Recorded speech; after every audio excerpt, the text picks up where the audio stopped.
Yuya is only a freshman in high school, but now he was sitting in the living room facing a group of menacing figures, dressed in black suits and sunglasses. Their cheeks bore prominent scars, making it clear to anyone who saw them that they were not to be trifled with. Yuya replied that he didn't know where his father was, as he had only just arrived home. One of them picked up the letter he had found on the table, the words of which angered the man so much that he tore it to shreds. The letter stated that Yuya's father had run away, and not only that, he had abandoned his son. While he continued to curse his father as a terrible father, Yuya thought that life was indeed unpredictable, just like his father's proverb. His father was the type of person who tirelessly researched and created new products, hoping they would become trends. But he was always one step behind, causing his debts to pile up. What's worse is that within his family, his mother still loves his father. His mother has retained her beauty, despite her age, and when she's with Yuya, people often mistake them for siblings. He feels proud of his mother because she's still youthful and a great cook. He asked his mother why she married a useless man like his father. His mother replied that she loved the way his father worked tirelessly, from one job to another. Even though he was a failure, Yuya could understand how love could blind people, and he looked upon the hardest working people with respect. However, his father had crossed a threshold where he could still show him respect. Guilt began to well up in Yuya for not telling them about his situation sooner. He asked Taka, the intimidating man, about the money his father had borrowed from him. Taka was initially angry, but then calmed down, knowing that getting angry with Yuya was pointless. Finally, Taka politely told Yuya that the debt was 30 million yen, a huge sum, even for a high school student. Taka explained that Yuya's father kept borrowing money to pay off his debts, and as a result, his debt just kept increasing. Yuya wasn't actually afraid of Taka or anyone else, as he'd known Taka since elementary school. Although Taka seemed tough, he was actually very kind, always acting like an older brother to Yuya. Yuya wondered how he could possibly pay 30 million yen, but all his savings were just a drop in the ocean compared to that enormous sum. Taka was furious at Yuya's father's actions, abandoning his own son and leaving everything to the lawyers to handle. Yuya could never have imagined how much his father would lower himself to humiliate himself in such a way. Yuya recalled that when he returned home, he only found a card left on the table stating that his father had left, leaving everything to be handled by a lawyer. Taka said it was a miracle that Yuya had grown up to be the way he is now. Despite living in such difficult family circumstances, Taka then mentioned that he was the reason Yuya had grown into the person he is today. Yuya acknowledged this, admitting that he had truly learned a lot from Taka, because everyone around him was useless. Taka asked Yuya what he would do next in the situation and said that this time he couldn't deceive his boss anymore. He couldn't cover for Yuya anymore. Taka informed Yuya that he might have to take Yuya along with him. Yuya understood what Taka meant and knew that he now had no choice but to shoulder the debt his parents had left behind. He hoped he could resolve everything in a respectful way, but it felt like his life was coming to an end. Taka placed his hand on Yuya's shoulder, reassuring him that he would convince the boss to let Yuya work under his protection. Taka genuinely cared about Yuya and wanted to do everything he could to give him a decent life. Yuya felt relieved to hear those words, and the others behind Taka also supported him, advising him to stay the way he was and not become an uneducated person like them. Finally, after the conversation ended, Taka suggested everyone leave immediately because they had promised to show Yuya the best things they could do for him. At that moment, the doorbell rang. Yuya opened the door and was surprised to see Kaidi standing in front of him. She said she had come to help him. With a smile on his face, Yuya was completely disoriented by her beauty. Kaidi possessed long, straight black hair, bright, pearly eyes, and a stunning beauty that would put even magazine models to shame. She was like a goddess who had just stepped out of a painting, standing before him. Yuya still couldn't believe that Hitotsuba was standing here talking to him. She was as cute and sweet as she appeared. making him wonder if there wasn't a single student at his private Miwadai high school who wasn't smitten with her. She was a beauty who had won the Grand Prix at last year's National High School Girl Beauty Pageant, making her almost the most beautiful high school girl in Japan, with a mature appearance and perfect figure. Her occasional smiles were like those of a goddess, captivating not only men but also women. Yuya was also one of Katie's admirers, so he couldn't help but wonder how she knew where he lived, since they had never spoken before. Kaidi asked him why he was silently staring at her without saying anything. Seeing his face flushed, she worriedly asked if he had a cold. Yuya replied that he didn't have a fever and was fine. But then Kaidi took off her shoes, walked closer to him, and placed her hand on his forehead to check his temperature. She asked him to stand still, then placed her hand on his head to make sure he was all right. Yuya's face turned redder than ever, and Kaide could sense that he was getting a little hot. She asked if they should take him to the hospital, but Yuya replied that he was perfectly fine and that she might just be imagining a fever. He then frankly asked her why she had come to his house and how she wanted to help him. Kaide smiled and asked permission to come inside, but Yuya felt a little hesitant and didn't want to let her in. He was about to politely refuse because Taka and his group were inside. He knew they wouldn't harm anyone, but their appearance was terrifying, so Yuya thought someone like Kaide might faint if they saw such scary people. And then, what he feared most happened. Taka personally went to the door, asked Yuya if she was available to see guests, and informed her that they needed her to leave immediately, due to a busy schedule involving work-related matters. Yuya was shocked by this unfortunate coincidence. He didn't want Taka here at all. He had intended to ask Kaide to leave, but then one of the group recognized Kaide. He asked if she was from the Hitosuba family, and was delighted to see that she was even more beautiful in real life than online.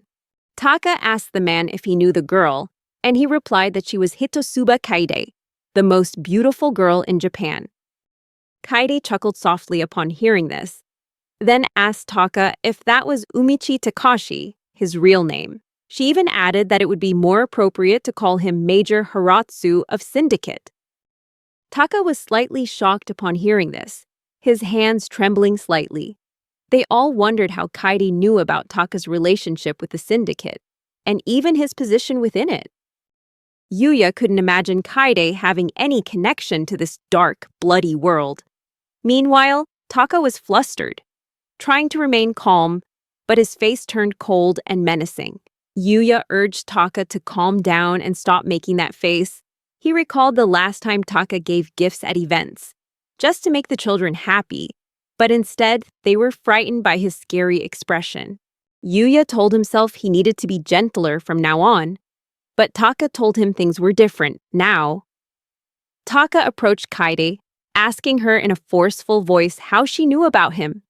He noticed she was wearing the same uniform as Yuya, meaning they attended the same school. He asked her who she really was. Kaide simply smiled, introduced herself to them, and said she didn't mind if he didn't remember her. Taka, enraged, shouted at her, telling her to forget things she shouldn't know. He warned her not to underestimate him. But Kaide was undeterred, continuing to insult Taka and calling him a single-celled organism. She even mocked Taka's tie, deeming it tacky. Yuya was stunned and worried to see Kaide dare to speak up so boldly and insult Taka. Yet she maintained a smile as if nothing had happened. Yuya understood that, although Taka was very skilled in his work, his profession was not something one could easily get involved in. Taka chuckled, then, in a menacing tone, said that Kaidi's tongue was sharper than her appearance suggested. But if she weren't someone Yuya knew, he would certainly punish her severely. Taka insisted that he would only go easy on her this time. Although his eyes were brimming with tears and he looked unsteady, Taka wasn't as tough as he appeared. Yuya could understand how deeply offended he felt. Taka then regained his composure and told Yuya not to treat him like an idiot. Yuya nodded, tacitly acknowledging that he had nothing to refute. Taka then turned to Kaide, saying that she was trying to confuse him, but still hadn't answered his most important question about her identity. Kaidi responded with the name Hitotsuba Yoichiru, then told Taka that he had probably heard that name before. Taka not only heard the name, but he also broke out in a cold sweat. He panicked at the mention of the name of the head of the investigation department of the National Police Agency. Taka hastily asked her if that was her father, but Kaidi replied that it wasn't. Instead, Yuichiru was her uncle, who was like a father to her. She then threatened Taka, saying that if she asked her uncle for help, he would even use some of his power to do what she demanded.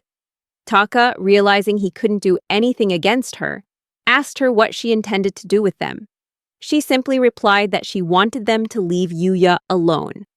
And in return, the money Yuya's father had borrowed, including interest, totaling 36,067,977 yen, would be transferred to him later. Yuya was surprised to hear all of this. The conversation progressed from revealing that Kaidi's uncle was the police chief to her planning to pay off his father's debts. Yuya was completely bewildered by these events. Just then, a woman appeared behind Kaidi and told her not to do everything alone. She politely apologized for the intrusion and introduced herself as Hitotsuba Sakurako, Kaidi's mother, and also a lawyer. As soon as she arrived, she spoke to Taka in a sharp tone, addressing him by his title and warning that he might be involved in a dangerous job. Sakurako appeared calm and gentle, but her voice was as sharp as a sword, and no one could escape her authority. Yuya also sensed the pressure Taka was under at that moment. But unexpectedly, Taka spoke up and declared that he only wanted to get back the money they had lent him. The person who had fled abroad without repaying the debt was Yuya's father. So even though Yuya wasn't responsible, they had no choice but to force him to work for them. Yuya was surprised to see Taka quickly regain his composure. But then he realized it was all a performance and that the man was genuinely terrified. Taka said it made sense for them, but in reality, he was just putting on a brave face. At that point, Sakurako spoke up, saying there was no such logic and warning that Taka's money-lending business was illegal, meaning they didn't even need to charge interest. Taka retorted that if he were afraid of such warnings, he wouldn't have gotten involved in money lending. He called Sakurako a useless lawyer who couldn't do anything to him, then challenged her to try if she dared. Yuya realized that Taka was putting himself in a difficult position, and there was no doubt that his heart was pounding. Meanwhile, Taka was sweating profusely inside. Sakurako spoke up in a cute way, saying dramatic things like, "My dad is the best man in Japan." She teased Taka this way because this is exactly what his daughter usually says every day and calls her cute. She went on to say that his daughter often says that her father works hard every day for her and her mother, leaving early in the morning and coming home late at night. However, he always gives her a goodbye kiss in the morning and a goodnight kiss on the cheek, while her mother gets a kiss on the lips. Taka stood there, completely taken aback and unable to respond, as Sakurako's observations were uncannily accurate. And even more troubling was how she knew them. Kaidi teased him, remarking that it was reckless to behave that way in front of a first-grade child. She wondered what his daughter might think if he continued showing affection so openly in public. Though her tone sounded concerned, there was an unspoken warning behind her words. Taka realized he couldn't do anything to them, while they could do so much to him. Yuya was also shocked to see Taka bowing his head in defeat, making him realize how truly terrifying this mother-daughter duo was. Sakurako then warned Taka, reminding him that he had told his wife he was just an ordinary employee. Taka replied that this had nothing to do with his wife or children. Sakurako immediately responded that this was exactly what she wanted to say. And similarly, Yuya had no responsibility for his father's debt and was not liable for repaying the money. Yuya didn't understand much about the law, but he felt that if his parents were causing trouble for Taka and others, then as their child, he had to do whatever they wanted. Furthermore, Taka had always cared for and looked after him from the beginning like an older brother. Then, Sakurako stated that if Yuya didn't repay the debt, things might go wrong with Taka or his boss. which is why she pulled out a piece of paper for them to sign an agreement. Taka took the paper and read through it, then was surprised by its contents. He asked if she was lucid and what she was thinking, and then asked if she was really a lawyer. Sakurako replied that yes, she was just an ordinary lawyer, but her boss was very wealthy. Taka seemed a little confused, but eventually he agreed with Sakurako's solution and ended the matter there. He promised not to bother Yuya again, which left Yuya puzzled as to why Taka said that. He couldn't believe that the contents of the letter were enough to pay off his father's enormous debt. He felt a little scared because of this. Sakurako confirms that Yuya's father's debt has been fully paid, and even calls his father a scoundrel for his actions.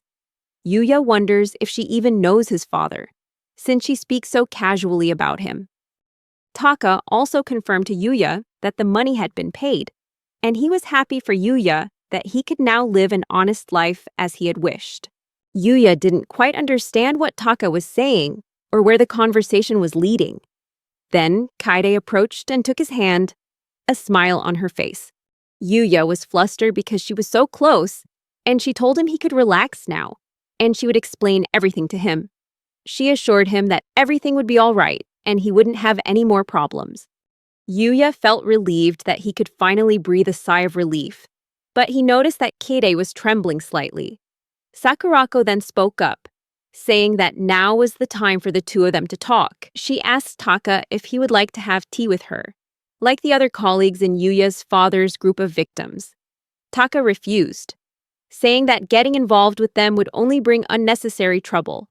He ordered the other members of the group to leave. Before leaving, he declared to Yuya that their relationship was over. Taka suspected they would never see each other again and told Yuya to take care of himself. Yuya understood that Taka was trying to appear calm, but he knew exactly where Taka lived, something he'd learned from Taka's wife, who had told him he could visit Rika, Taka's daughter, anytime, so he really could see Taka at any time. After everything was settled, Sakurako also left the rest to Kaide. She thanked her mother, and Sakurako apologized to Yuya for scaring him. She told him that things wouldn't be the same again. However, Yuya would still be able to live a normal student life. When she left, they were left alone. Yuya looked at Kaide and asked if anything was wrong, as he noticed she was trembling quite a bit. He asked if she was okay. She pretended not to understand and asked him what he was talking about. Feigning ignorance of her trembling, she explained that it certainly wasn't because she had stood before those scary people and made herself overly anxious. It wasn't that she was as scared as before. Now that they were alone, Kaidi talked more, and Yuya realized that she was genuinely afraid of Taka. He gently took her hand and said he would make her some tea while she rested a little in the living room and then tell him everything. She agreed and decided to explain everything to him.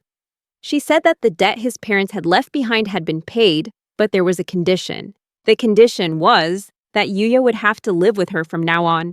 Kaide said this with a bright smile on her face. This completely stunned Yuya. He couldn't believe that Kaide would say such a thing.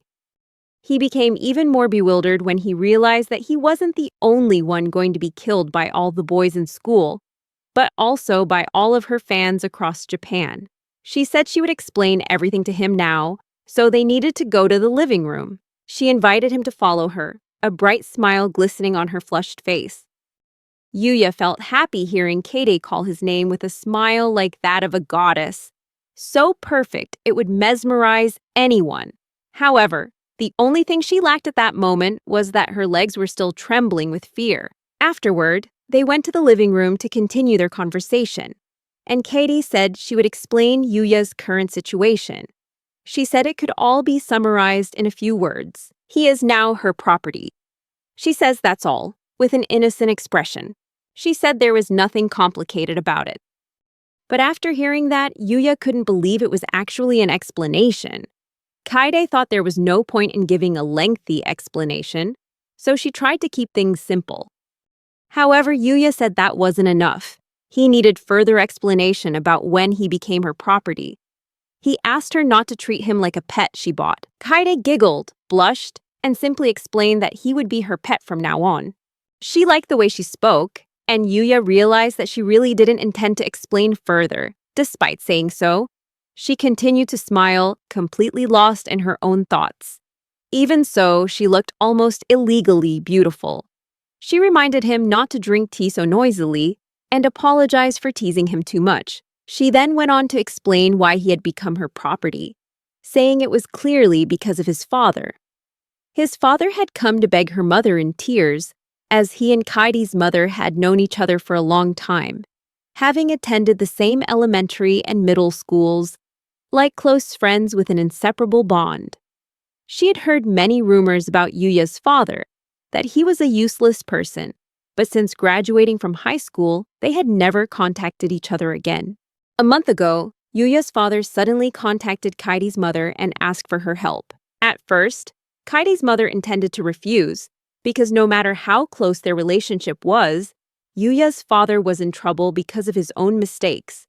Sakurako, Kaidi's mother, said that Yuya's mother, who had always supported his father, also bore some responsibility for this. Yuya couldn't understand what his father was thinking, and felt that when he returned from abroad, he would beat him until he was satisfied.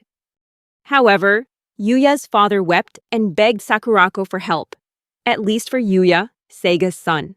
Yuya was moved by this, and Kaide went on to say that his father told him Yuya hadn't done anything wrong, and unlike him, Yuya had a lot of potential. His father didn't want Yuya's future ruined, and he said all of this with tears in his eyes. Yuya understood the situation, but still wondered why Sakurako had agreed to help her father, and how this might only make things worse.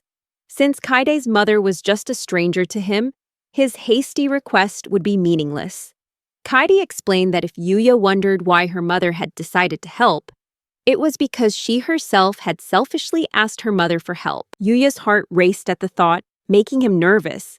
He asked her how that could be related to helping his father, since ultimately, it was someone else's problem, not his father's. She had always been an honest and well-behaved girl, never acting selfishly. And so when she asked for something for herself for the first time, her parents and grandparents were so overjoyed that they held a whole celebration. Yuya felt a little bewildered when she bluntly called him a good and honest girl, but he decided to ignore it. He thought her family must certainly lack some basic understanding, being happy that their daughter was acting selfishly for the first time. Kaide went on to tell him that she actually had two selfish requests, and the first was that she wanted to help Yuya, because it was natural since he hadn't done anything wrong. She didn't really care about his parents, but couldn't ignore his suffering because of their actions.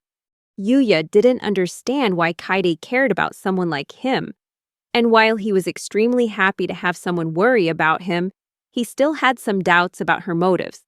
Then Kaidi went on to tell him about her second selfish request, that he become her property. This was the most selfish request she had ever made. Regardless of his feelings, she declared that she wanted to live with him. Yuya was utterly astonished by this bombshell and completely bewildered by what was happening.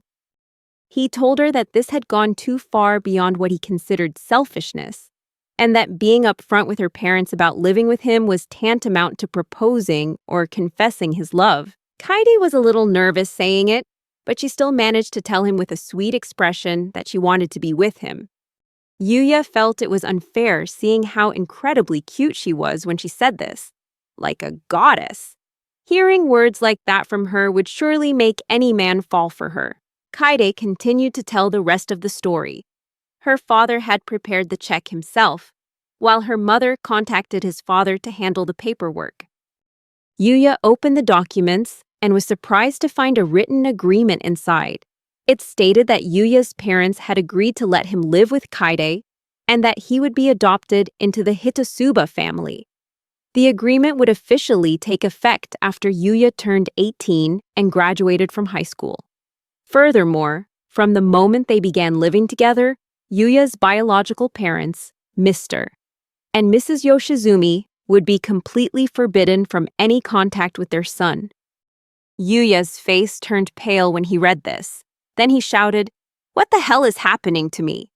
Not only did he have to live with Kaide, but after graduation, They would get married and he would be adopted into the Hitotsuba family. Yuya couldn't believe his parents had actually agreed to this, but the fact they had signed the papers was the clearest proof of their consent. He even imagined how happy his mother would be, which made him feel guilty. Kaide gently reassured him, telling him not to worry because she would take care of everything for him. But knowing Yuya had a kind heart, she also knew he would feel guilty letting her take care of him. Therefore, after he was adopted into the Hitotsuba family, he would work alongside her father and eventually become the president of the Hitotsuba Corporation. This was also part of a prearranged agreement. Yuya couldn't understand what the Hitotsuba father and daughter were thinking. If his own parents had already given him a headache, the Hitotsuba family was beyond anything he could imagine. They hadn't even met him, yet they were already willing to let him marry their only daughter and make him the heir to the chairmanship of the corporation. No matter how he thought about it, it was beyond his comprehension. Kaide reiterated that his parents had approved, so he had no right to refuse. She also subtly hinted that if he dared to refuse, he could anticipate what would happen. Yuya also had a few hypothetical scenarios, such as becoming a slave under the guise of being an employee of the Hitotsuba Corporation, or being banished to an underground basement, where he would never see sunlight again for the rest of his life. Just like in typical horror stories. Kaide chuckled, complimenting him on his good judgment. But she also stressed that if he truly refused, he would likely become her personal butler for life. And in that case, kissing her or doing anything bold with her would be completely impossible. Not only that, Kaide declared she would make Yuya experience a real hell where he couldn't touch her even if she deliberately acted weak and defenseless in front of him. Yuya quickly understood her meaning. And he knew for sure that it would be a completely different kind of hell. A hell full of temptations from which he could not escape. He never thought he would one day hear Kaidi say such audacious things. But no matter how strong her words were, he knew she was trying to appear tough because her flushed face betrayed her. Immediately, Yuya's imagination ran wild at the prospect of a forbidden love with Kaide. Something that, when he thought about it, wasn't bad at all. But before he could sink deeper into those thoughts, Kaide interrupted, asserting that she wouldn't allow any forbidden relationships to occur. She seemed confused, but insisted that what she truly desired was a pure and sincere love, a love more beautiful than anything else. Kaide gently asked Yuya if he, too, wanted to proudly express his love. Yuya was captivated by Kaide's cuteness. Although at school, Kaide was known as a perfect, cold, unapproachable beauty, like a proud flower on a mountaintop. When she was with him, she was completely different. She was genuinely cute, innocent, and that seemed to be her true self. Yuya realized that if Kaide was truly like this, it meant he was one of the few people who knew her true self. Thinking about that, his heart suddenly raced. Finally, Yuya confirmed that he understood everything and decided to accept the entire deal. It wasn't that he wanted to refuse. This offer was like a gift from the gods. He would get to live with Kaidi, a dream he had never dared to dream of before. The nervousness of announcing his decision made him take a sip of tea to calm himself. Thinking about living with and marrying someone as stunningly beautiful as Kaidi, Yuya couldn't deny that it was a wonderful prospect. Moreover, the prospect of becoming president of the Hitotsuba Corporation awaited him. He tried to deny the feeling of loneliness in his heart, but Kaide easily sensed it. She didn't hesitate to ask him if he was hurting anywhere. Yuya was flustered by her unexpected question and quickly replied that he wasn't in any pain at all. Kaide tilted her head, her eyes filled with concern, and asked, "If you're not in pain anywhere, then why are you crying?" Yuya froze. He hadn't realized he was crying. It felt strange that tears kept falling, even though he was now free from the troubles his parents had caused. But the emotions welled up inside him, and his chest felt like it was about to burst. Yuya tried to understand why he was crying like this. At that moment, Kaidi stepped forward and hugged him tightly. She gently told him it was okay, that it was perfectly normal to feel that way. She emphasized that from now on she would be by his side, always there to support him. Yuya felt vulnerable because even though the problems had been resolved, the fact that he had just been abandoned by his parents was still a difficult pain to accept. He returned Kaide's embrace, hugging her tightly and weeping on her shoulder. Kaidi said nothing more, only silently comforting and soothing him. She softly whispered that loneliness was inevitable when everything happened so suddenly. But she also gave him hope for a brighter future. Kaide told him that from now on he should live happily. When Yuya stopped crying and began to calm down, Kaide gently reminded him that he should go pack his things. Yuya was shocked to learn that his house would be demolished immediately. Kaide explained that after the land was cleared, the house would be rebuilt and rented out, becoming a stable source of income for both of them. She went on to tell him that she had already prepared their dream home. She excitedly shared that tomorrow was the weekend and they wouldn't have to go to school. Instead, they would go shopping together. Yuya still couldn't fully grasp what she had just said. As he calmed down and wiped away his tears, he felt a little uneasy, thinking that he might have inherited his father's impulsive nature. In a single moment, he had made a life-changing decision. Kaide quickly changed the subject, telling him about Hitotsuba Home Appliances Corporation, where her family is headed. She mentioned that the corporation was about to celebrate its 100th anniversary, and that it was a source of pride for Japan worldwide. Hitotsuba not only manufactures household appliances, but also expands its business into many other areas, such as home renovation services, electric vehicles, infrastructure development, and more. With its global business scope, Hitotsuba has become a leading and prestigious corporation, unmatched by anyone else. Her father, Hitotsuba Kazuhiro, is the fourth-generation leader. Although the family's management system is rather old-fashioned, he always encourages overcoming difficulties through hard work. Kaide informs Yuya that everything is decided. He will follow in her father's footsteps and take over the leadership of the Hitotsuba Corporation. She asked him to prepare himself, but Yuya felt like he'd just received a death sentence. He understood that integrating into society required daily effort, but asking a freshman high school student to work hard to become the president of one of the most prestigious corporations with tens of thousands of employees was simply unbelievable to him. Kaide gently suggested that he would understand better when he went to university. However, she quickly asserted that a public university would be a better fit for him, as she didn't want him wasting his time at private schools. Yuya tried to counter this, saying that if he went to university, he wouldn't be able to work alongside her father and learn from him. But Kaide quickly retorted, with a sharp look in her eyes, that he was wasting his time on pointless part-time jobs or clubs when he should be learning valuable lessons from her father. He felt as though Kaidi's sharp words were piercing his heart, and he realized she had some vague thoughts about him. She squeezed his neck, whispering that he only needed to focus on her, for she knew he was a diligent man. She promised that no matter how strange his preferences were, she would fulfill all his desires. She moved closer, gently telling him that he absolutely must not do that with other girls.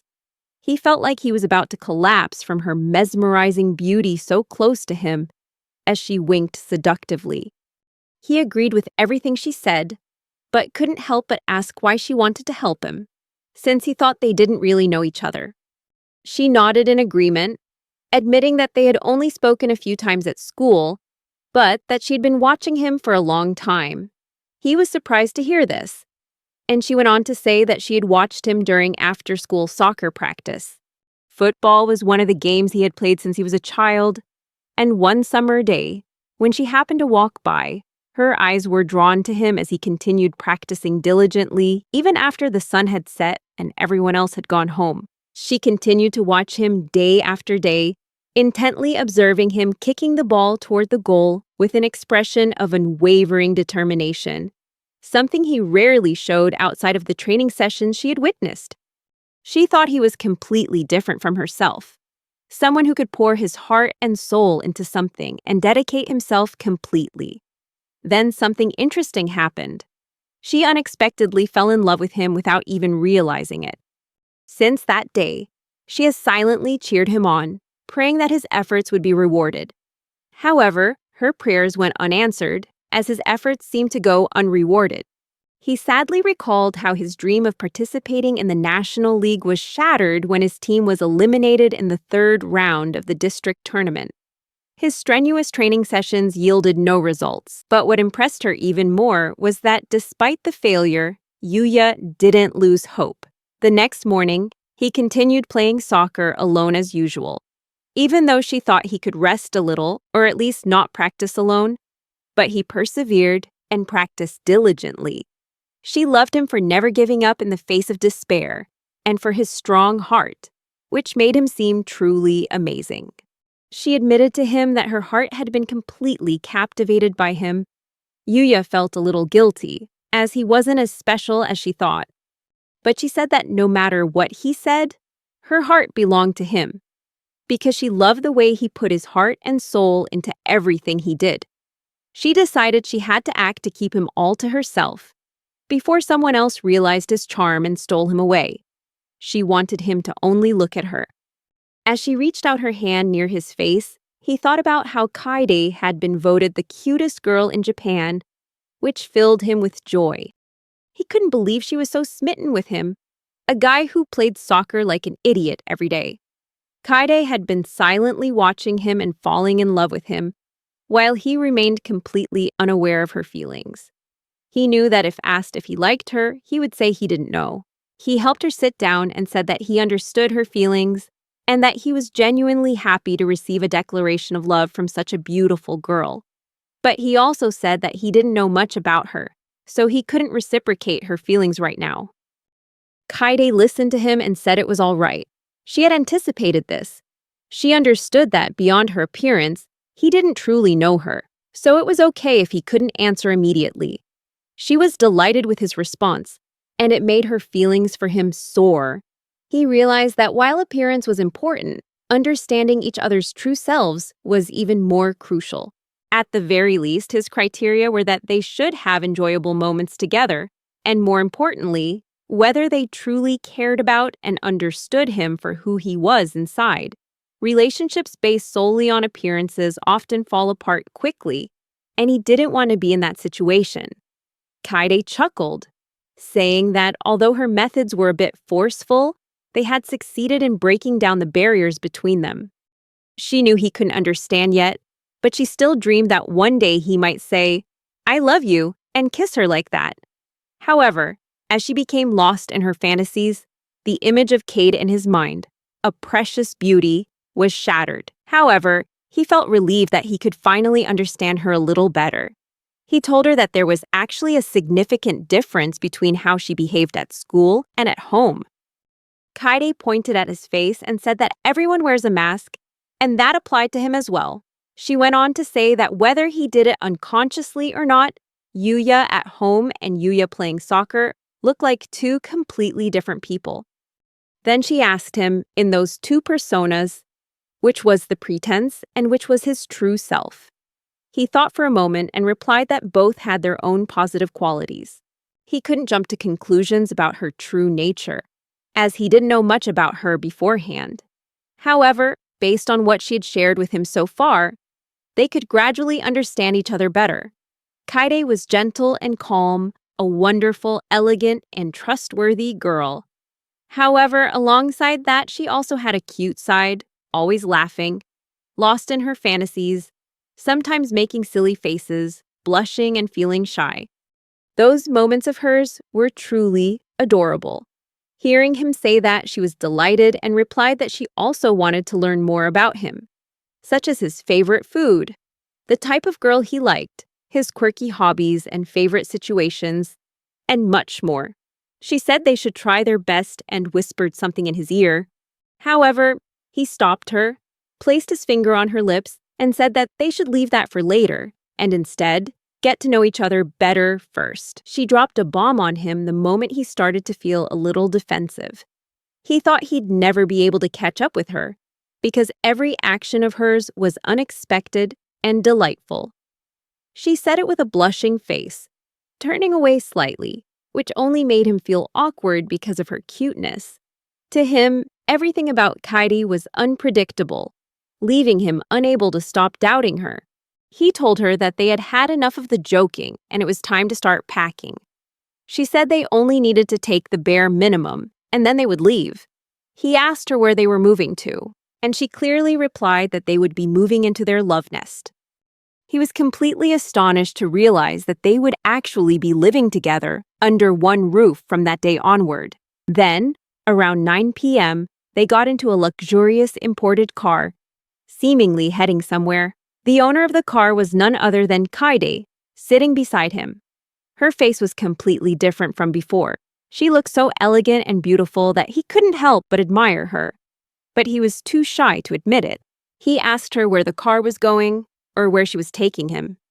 And she reminded him that they were on their way to their love nest, where her father had made sure to choose the most beautiful room of all for them.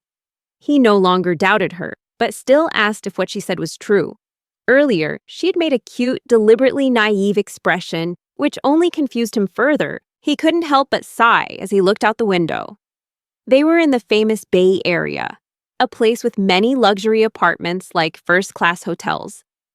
He looked outside and saw an area completely out of reach of high school students.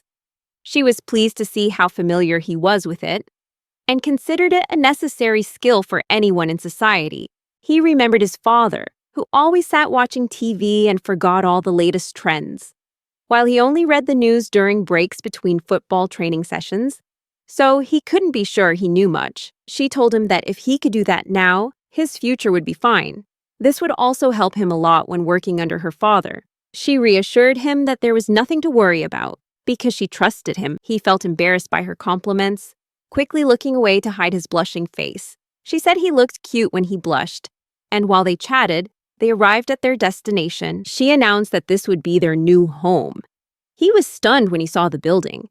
It was as luxurious as the one he had just seen in the car. He couldn't believe he'd be living in a place like this with Kaidi. She said their apartment was on the top floor. She walked closer, put her arm around his, and said they should go. He felt very nervous, struggling not to faint from her closeness. They entered the elevator. He had intended to carry his own luggage up, but the driver stopped him, saying it was his job and asking him not to jeopardize his employment. He was alone with her in the elevator, feeling nervous while she seemed very happy. She leaned on his shoulder, and a moment later, they reached their floor. The moment he stepped inside, he couldn't believe how spacious it was. Everything was luxurious, with high-end furniture, and the space was impeccably clean. She smiled and asked if he liked it, to which he replied by asking if they would actually live there. She nodded, confirming that it was a truth he had to accept, and that everything would be all right because she was a great cook. She said she would cook anything he wanted. Yuya could cook too, but they decided to take turns cooking, or even follow a fixed schedule. He knew that everything shouldn't depend on just one person, so he glanced around the house again. Even the living room and dining room were incredibly spacious. The dining table and chairs were elegantly designed, and the sofa was far too big for 2 people. The TV in the room was also very large, but the highlight was the view outside the window, which made the space even more spectacular.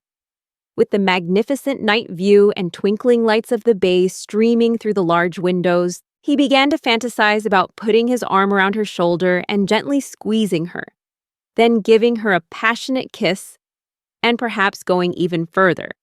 But he stopped immediately, feeling embarrassed and covering his face with his hands, trying to hide his thoughts. She noticed his face was red and asked why. He said nothing and assured her that he wasn't having any strange thoughts. He clearly stated that they needed to understand each other better before doing anything. And until then, a sexual relationship was absolutely out of the question. She chuckled softly at his embarrassment, then told him he was quite a strange person. She liked his polite demeanor. This only increased his anxiety. Such praise only made him more flustered, and he didn't want her to continue praising him. Otherwise, he might not be able to sleep. He feared he wouldn't be able to live up to her expectations. Then she told him they should have dinner now and clapped her hands. Immediately, there was a knock on the door. She checked the door camera and confirmed it was Mr. Sturvin outside. She opened the door to retrieve her luggage, and both pizzas would be their dinner. She smiled and asked if he wanted to eat them right away before they got cold. He watched her holding the 2 pizzas and realized the driver must have gone to get them. She thanked Miyamoto, their driver, and asked if he'd like to join them for dinner, as he might not have had dinner yet. Miyamoto replied that it was fine, his work was finished, and he didn't want to disturb them. Then he bowed and left. Yuya was impressed by Miyamoto's discipline. He had mostly gray hair and called himself an old soldier, but his posture was straight and his voice was full of vitality, showing no signs of old age. His appearance only added to his elegance, and in Yuya's eyes, he was a true senior gentleman. She listened to him and explained that Miyamoto had been a professional driver since her grandfather's time, so it wasn't an exaggeration to say he was like a member of their family. Miyamoto also knew his limits in this matter. Then, they decided to eat the pizza before it got cold. He didn't need to ask when she ordered the pizza. It was definitely delicious at the time. While he was getting ready, he even saw the side dishes that went with the pizza. What surprised him was that a beauty like Kaidi could enjoy fast food so happily. She was pleased to hear his comment and said that this was yet another thing he knew about her. He realized that you can't judge a person by their appearance alone, and the public image people had of Kaide was actually just a facade. She was just an ordinary girl in high school. She hoped they would get along and gave him a can of cola. He took it, feeling relaxed. When he opened the can of cola, the soda splashed all over his face, making her laugh out loud because it turned out she had played a prank on him. He realized something else about her, but felt foolish for being so easily teased. He realized that Kaide was also a playful person, despite her innocent appearance. After dinner, he felt full and decided it was time to take a shower. He asked her if it was okay if he took a shower now. She replied that gas, electricity, and water were all ready, so he could use everything without any problems. He thought he might explore the house a bit before going to the bathroom, so he checked all the rooms. However, when he entered the bedroom, it caught his attention the most. The bedroom had a king-size bed with 2 pillows and a duvet, looking like a room for lovers. But he thought that since there was still some time before bedtime, he would leave the bed for later and go take a shower instead. He stepped into the bathroom, and like other areas of the house, it was quite spacious. Then he realized the bathtub was very large, big enough for 2 people to comfortably stretch their legs while sitting in it, which made him think they could absolutely bathe together if he wanted to, but that wouldn't be good. And just thinking about it made him feel things he shouldn't be feeling right now. He felt embarrassed and thought it was only a matter of time before he lost his mind, as if it would fly out the window. Whether they showered together or not, he couldn't control his fantasies, especially as a high school student living with an amazing girl like Kaidi. Suddenly, she appeared behind him and said that she wouldn't mind if some mistakes happened between them. Her words surprised him, and she said she would sincerely welcome anything. Before he could fully understand, he noticed she was standing right behind him, arms crossed and a serious expression on her face, but her legs were trembling slightly. He sensed that despite her words, she was actually very worried. He replied that he couldn't do such things with a girl without genuine feelings. He believed that only 2 people in love could do such things. She said she hadn't said anything yet, but would be happy if he felt the same way. She admitted that she wouldn't retract her words about welcoming him, and that he might remember that. She always said things that made his heart race, words that could make him love her even more. He sighed and looked at her, certain that something was bound to happen between them. But he wanted to restrain those feelings a little, because he wanted to get to know her better first. She asked him if he planned to shower alone, and he replied that saying things like showering together didn't make sense if she was clearly feeling anxious about it. She was slightly surprised that he noticed and quickly turned away, trying to deny it. She said it might be because his eyes were moving and that she was perfectly normal. He laughed at her attempt to deny it. While he quickly prepared to take a shower, he pushed her out, telling her she could watch TV while he showered alone. He instructed her not to peek. but she seemed to be imagining something else. In her mind, upon hearing this, she wondered if it was something to peek at when he had said no. And for some reason, she thought it was a sign to secretly watch him. He found her insistence a little strange, while she told him he should be more honest with her if he really wanted her to peek. Seeing that she wouldn't listen, he realized that usually it's the boys who want to peek at the girls. But here, it was completely the opposite. He thought that normally, she should be the one asking him not to peek at her. But she said she would be very happy if he did. He wanted her to do exactly as she said, because she was currently making him very confused. He also felt embarrassed being asked that question, and she looked very cute. Finally, he said he understood and would peek at her whenever he had the chance, adding that he didn't like being peeked at, and asked her to leave. She pouted, unable to peek at him. He went to get his clothes to change into after his shower, and when he turned around and looked at the TV and other appliances, he realized some things were missing, such as a washing machine or a refrigerator, along with everyday utensils. There were knives but no forks. He tried to think of what he should do now. Then she came closer and reminded him that she'd said she would go shopping tomorrow. She said they would buy things like dishes in the morning, and then appliances like a washing machine and refrigerator. Although she could afford these things herself, she decided not to. He understood that a married couple or a newlywed couple would go shopping together. But high school student shopping seemed a bit strange, not to mention where the money would come from. He asked her about it, and she said she might have borrowed things from her father, since her family owned a manufacturing company. But she said her father wanted them to shop for themselves and decide what they wanted to buy. She agreed and asked him if it was okay. He knew that, even though she asked, he actually had no other choice, as he would probably be forced to agree with her idea. He also somewhat wanted to buy those items himself, so he agreed to go shopping with her. She was delighted to hear him say that choosing household items would be fun.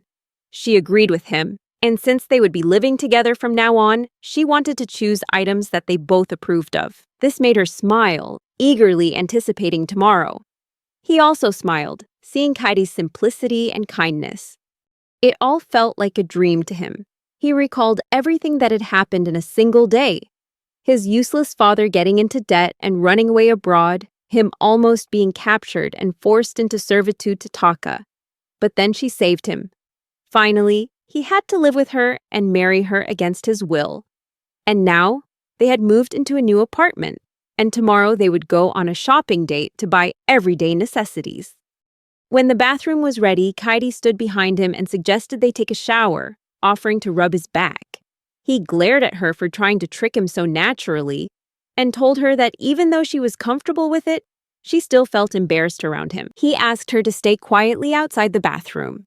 But as soon as he got into the bathtub, she followed him and tried to open the door. He had locked it first. She kept asking if he needed her in, but he didn't know what to do at the moment, so he just remained silent.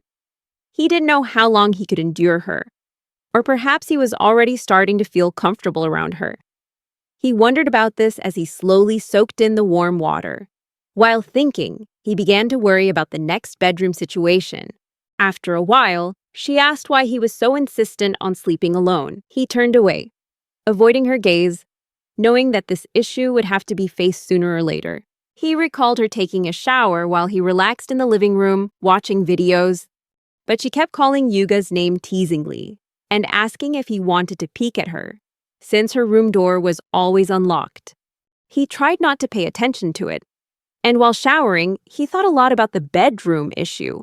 He couldn't think of a solution, realizing that it was quite a complicated problem, much like politics. He told her he wasn't the playboy type, didn't want to sleep with a girl, so he'd sleep on the sofa in the living room. But she flatly refused, making an angry face and saying he'd been a playboy enough and should sleep with her. She angrily asked him why he insisted on sleeping on the sofa when they had a soft, comfortable bed big enough for two. She said that if they started living together under one roof and slept separately, she would cry. And so they sat at opposite ends of the bed, arguing about it. She looked beautiful, freshly showered, her flushed face adding to her charm.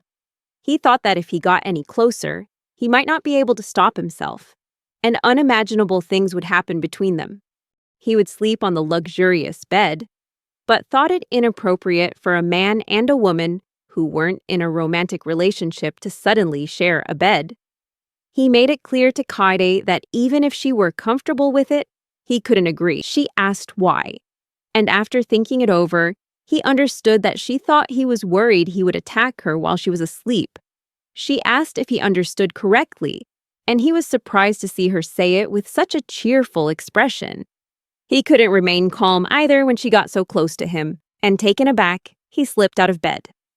She asked if he was okay, and he said he was fine and asked her not to come any closer. He said if she came any closer, he might go crazy. Her scent was subtly citrusy. He wondered if she knew he liked it, and if so, she must be a brilliant strategist. The scent of her shampoo and body soap blended together perfectly. If he couldn't control himself, he would surely hug her tightly right then and there. She smiled and said it was fine if he hugged and sniffed her like a puppy. Even though she felt a little embarrassed, she would hug him tightly and comfort him. He asked her how she knew what he was thinking, and she said that she could always see through him. She said that just by looking at his face, she could easily discern his emotions. He blushed when he realized his face was so easily readable and quickly covered it, feeling very embarrassed. Nevertheless, he tried his best not to let his emotions get the better of him. He was determined not to give in, and seeing him struggle like that, she understood his feelings. She said that she had intended to hold him while they slept, but now she would let it go, seeing him like that. However, she set one condition. He had to sleep in the same bed as her, because if he slept in another room, he might catch a cold. She said he was free to do so, unless he had a particular preference for nurses, emphasizing that she would become his nurse if he fell asleep, which would only make things more complicated for him. She thought that was fine, then began to think and get lost in her fantasies again, a smile spreading across her face. Then she teased him, saying she would wipe his sweat, telling him to take off his clothes and obey her. Annoyed, he lightly hit her and yelled, telling her not to have such indecent fantasies. She immediately turned around and said she had a great idea, and he was terrible for not letting her continue. So she decided to punish him by making him sleep with her. Yuga told her she couldn't be so unreasonable. She approached him, her face full of anger. Finally, he admitted defeat, agreeing to sleep in the same bed with her, but keeping his distance. He wasn't a fussy sleeper or someone who liked to cuddle, so he thought it would be fine.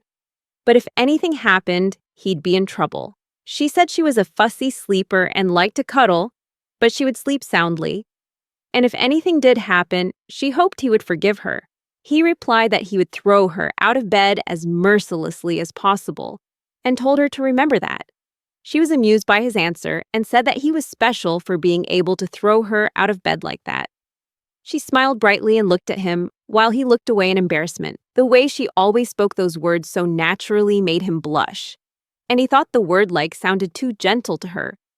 She said that only she, besides her family, had ever told him that she liked him, and asked him never to take it lightly. He understood and immediately turned to sleep on his side. She smiled at him and said she would dry her hair before going to bed, and wished him good night. He replied, but despite his anxiety, he couldn't sleep. Even though the sound of her hairdryer was so quiet it was almost inaudible, he still found it incredibly noisy. After a while, the sound of the hairdryer stopped as Kaidi returned to bed, quietly and without a sound, and quickly drifted off to sleep. Her breathing was so sweet to him, and he began to feel relaxed. His eyes slowly closed as he listened to her breathing. He realized he must be very tired, as it had been a long time since he had slept so soundly. While he was sleeping, he dreamed that he was standing still, and his parents were standing in front of him. They said this was where they had to say goodbye to him, and told him to take good care of himself. He tried to stop them by reaching out his hand, trying to tell them that he wanted to go with them too. Suddenly, his sleep was interrupted. He realized he was raising his arms, breathing heavily. And then he realized it was just a dream. He quickly jumped out of bed. Kaidi was still sleeping soundly beside him. He walked out of the bedroom and into the living room, still feeling disoriented by the dream. The heavy feeling in his heart couldn't be shaken off, even though he was now living a good life. But he still couldn't get over the painful truth that his parents had abandoned him. However, Kaidi saved him, giving him a new life, and they lived together. Although he didn't realize it, this was something he knew would never disappear. Just like his parents, there were times of joy and sorrow, but no matter what, he always thought he would be there for them. But they passed away without him.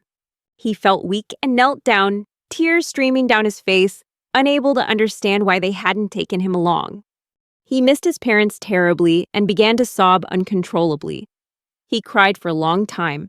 Then, as he was wiping away his tears, he heard his name called. Kaidi's voice rang out as if she were standing right behind him. But when he turned around, he realized Kaidi wasn't there. He wondered if he was imagining things, because it was impossible for Kaidi to have woken up when she was still fast asleep. He recalled her gentleness, her constant smile whenever she was with him. That feeling made him feel more at ease. And then he returned to the bedroom, careful not to make any noise. Upon entering, he was surprised to see a strange sight. Kaidi was asleep and smiling. Even stranger, she was lying on the side where he had been sleeping earlier. He was certain she'd been lying on the opposite side earlier, and he couldn't understand why she was now beside him. He thought she might have just turned over in her sleep and realized there was no point in overthinking it. So he simply lay down where she had been. He dismissed all thoughts as he slid into bed, feeling his face sink into the pillow. Kaidi's fresh scent and the lingering warmth from her made him feel comfortable. If he could, he wouldn't want to leave this warmth. He closed his eyes, thought of her, and drifted off to sleep soundly all night. He woke up and found Kaidi still sleeping soundly beside him, which made him feel quite awkward. He couldn't go back to sleep because of her closeness. Kaidi slept soundly, but he was still groggy from lack of sleep. At times like these, all he could do was find a hot bath to wake himself up. While the bath water was being prepared, he sat in the living room, feeling listless. His eyes landed on the gaming console with its controller and the brand new 4K TV. He smiled and thought about playing a game. But then she felt she couldn't do that. If he happily played alone, Kaidi would surely feel lonely watching him play without her. He wondered if, when his partner was doing something fun without him, he would surely feel lonely too. Thinking this, he decided to stop playing games. He stood up, knowing he couldn't play without her by his side. He realized the house didn't have a refrigerator and wondered how he was going to make breakfast. Suddenly, Miyamoto appeared, wishing him a good morning. He didn't know where Miyamoto had come from, then quickly noticed that Miyamoto was carrying 2 bags from a familiar hamburger chain. Yuya asked if Miyamoto bought them for Kaidi and himself, and Miyamoto nodded in confirmation. He wondered if Miyamoto could read his mind, then questioned why hamburgers, a rather heavy breakfast item. Miyamoto explained that it was a direct request from Kaidi. It turned out she had asked him to bring back those hamburgers for breakfast. He was amazed by Kaidi's incredibly thoughtful planning, but couldn't help thinking that eating pizza for dinner and hamburgers for breakfast wasn't a good idea at all. He wondered if Kaidi really liked fast food that much. His unease increased when he remembered she had promised to cook for him tomorrow. Miyamoto reassured him, saying that Kaidi's cooking was a bit haphazard, but the quality was guaranteed. Meanwhile, Kaidi and Yuya were having breakfast together. She excitedly asked Yuya where he wanted to go first thing in the day. She went on to say she thought they should check out some tableware first, then some household goods. Yuya was still chewing his food, prompting Kaidi to ask for his opinion again. Receiving no answer, Kaidi turned to Yuya, asking if he was still angry with her for barging into the bathroom unexpectedly the day before. Yuya still didn't respond, prompting Kaidi to promise not to do it again and advise him to relax. However, Kaidi's way of speaking didn't really reassure Yuya, so she'll probably do it again in the future. She added that next time she'll do it properly, in bed as Yuya desires, and asked for his forgiveness. Finally, she let out a playful meow. However, Yuya remained unimpressed. He continued to frown and ignore Kaidi. Finally, Yuya spoke, though his voice was hesitant, saying he would make an exception and forgive her this time, but only this one time. He warned that if she did the same thing again, he would truly never speak to her again. Yuya insisted that he wouldn't speak to her for 3 hours. Instead of feeling worried, Kaidi simply smiled and said that Yuya was adorable, and that she liked this aspect of his personality. Yuya responded with a slight smirk. Then, Kaide reminded him that they had finished breakfast, so Yuya should quickly get dressed, as Miyamoto was about to pick them up for shopping. Yuya agreed and began getting ready. While getting ready, Yuya muttered to himself that getting ready didn't take much time. Just put on an outfit, quickly fix his hair, and wait. But he wanted to adjust his hair a little, just to look better standing next to a goddess like Kaide. He was completely unaware that Kaida had been quietly listening all along. She gently told him not to worry, that he was wonderful just the way he was. Kaide added that what she valued most was his heart. His appearance was secondary to her. She advised Yuya not to pay attention to what others said. Yuya was stunned by Kaidi's sincere words.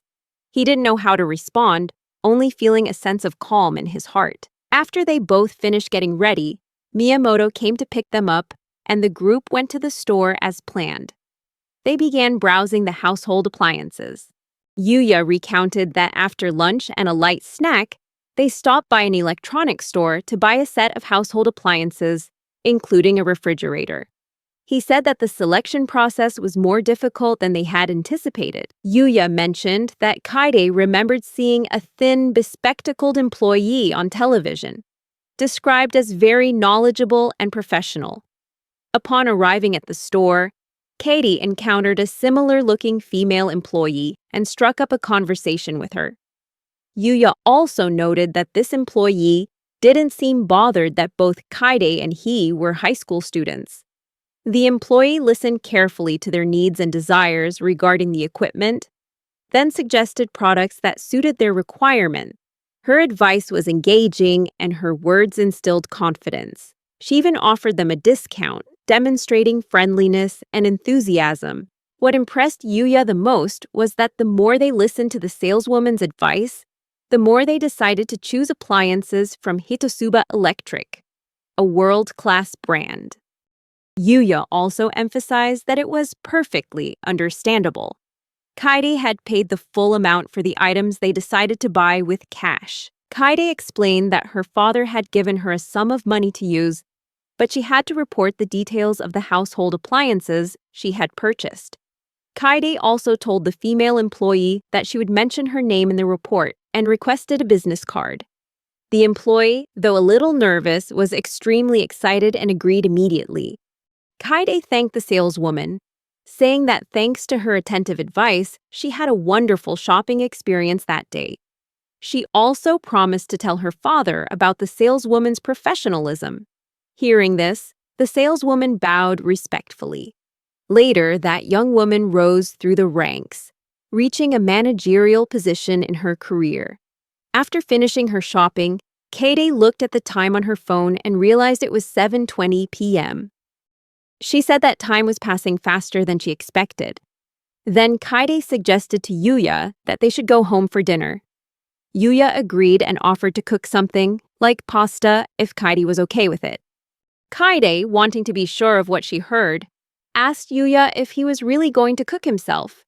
Yuya confirmed, adding that while he was also looking forward to enjoying a meal cooked by Kaide, it didn't necessarily have to be today.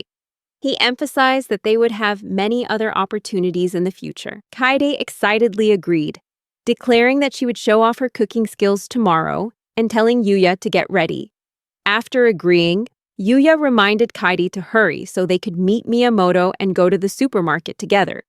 Kaide agreed, excitedly saying that she couldn't wait to try Yuya's cooking. At home, Kaide tried the Italian pasta that Yuya had cooked.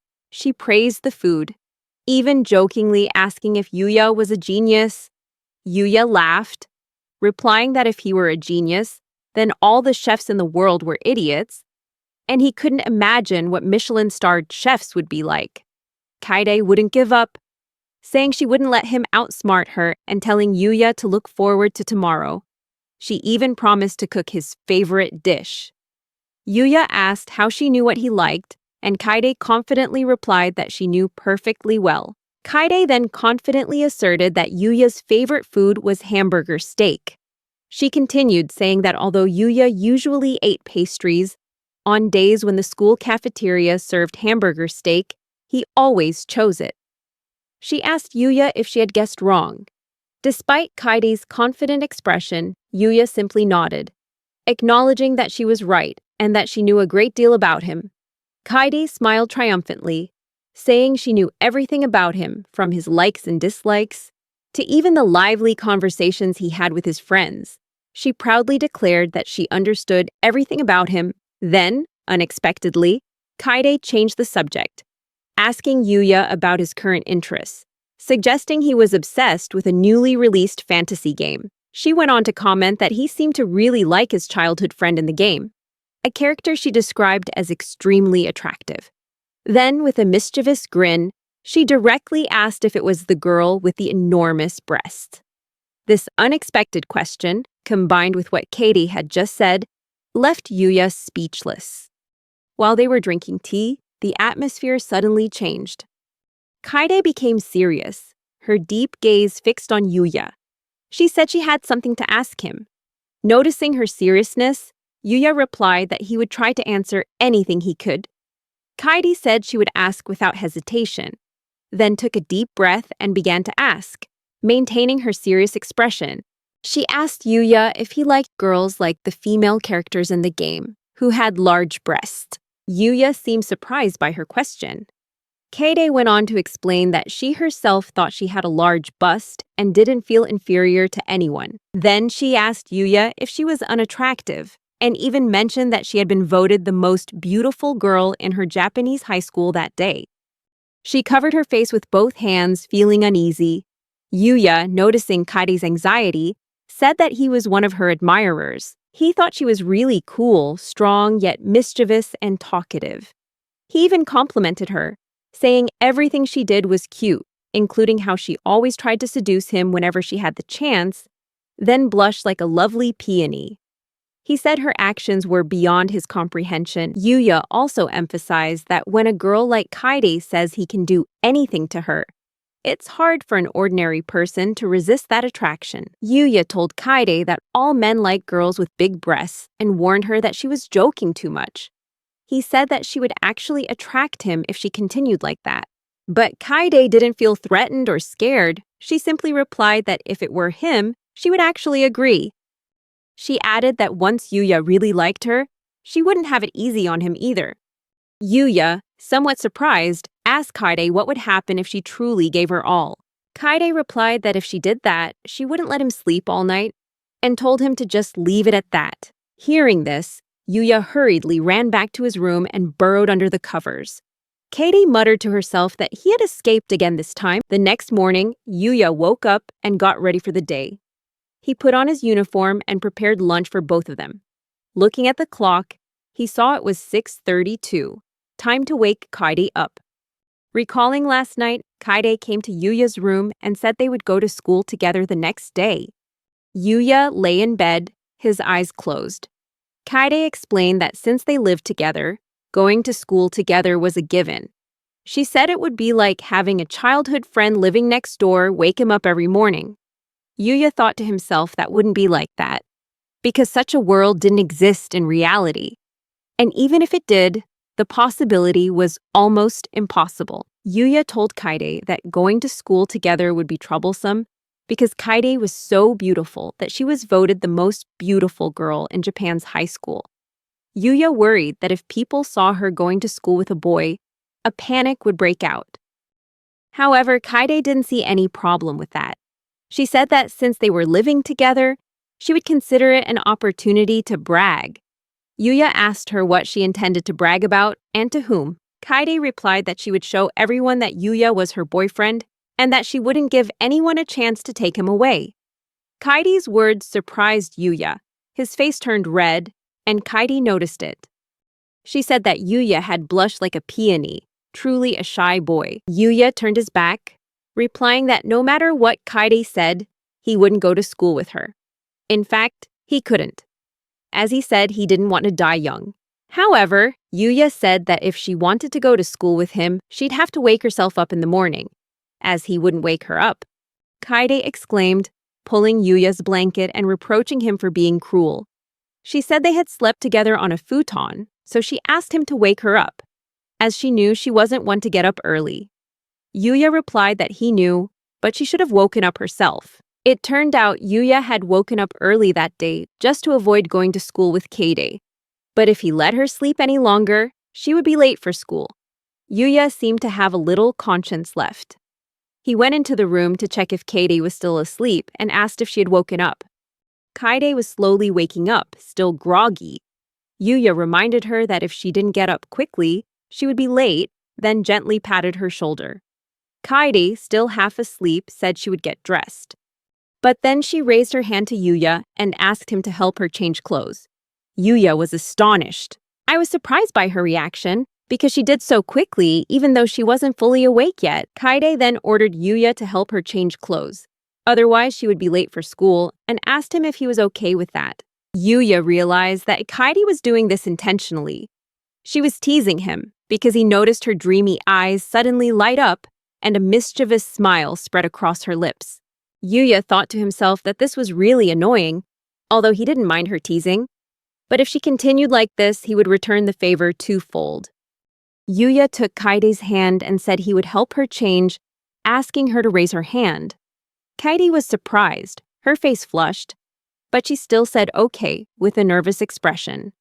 Yuya began undressing her, despite feeling very nervous. He told himself there was nothing to worry about, just quickly undress and turn away immediately. That way, he would maintain his composure. When Yuya had finished taking off Kaide's shirt, he was surprised to discover that she wasn't wearing anything under her pajamas. Unexpectedly, Kaide hugged Yuya tightly and asked him why he was staring at her, calling him a pervert. Yuya, surprised, asked why she wasn't wearing anything underneath, even though he had just taken off her shirt. Kaide just laughed and said that she didn't wear underwear when she slept. Yuya thought that if he had known beforehand, he wouldn't have helped Kaide undress. Kaide asked if he was surprised by her prank, a satisfied smile spreading across her face. Yuya realized this and thought that her expression was the innocent face of someone seeking praise after successfully pulling off a prank. However, Yuya felt uncomfortable letting her continue to tease him like that. He told Kaide that he was genuinely surprised, but also warned her that if she went too far, he would eat her. Kaide nodded in agreement and said that she would be more careful. Yuya then announced that he was going to school and reminded her not to be late. Even though the day had only just begun, Yuya already felt tired. On the way to school, his close friend Shinji greeted him and asked if anything was wrong, as he looked more tired than usual. Yuya and Shinji played together on the soccer team, and Shinji was his irreplaceable partner on the field. Shinji was quite small for a soccer player, but his creative passes always fit Yuya's instincts perfectly. Shinji's gentle appearance and friendly personality made him very popular with the girls.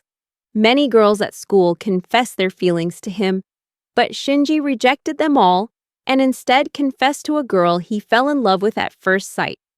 The two became a popular couple at school, always attracting the attention of their classmates. Yuya greeted Shinji and replied that a lot had been happening lately. Then another person joined their conversation, Nikaido, who noticed that despite Yuya's troubles, he still wore a smug smile. Nikaido was another close friend of Yuya's.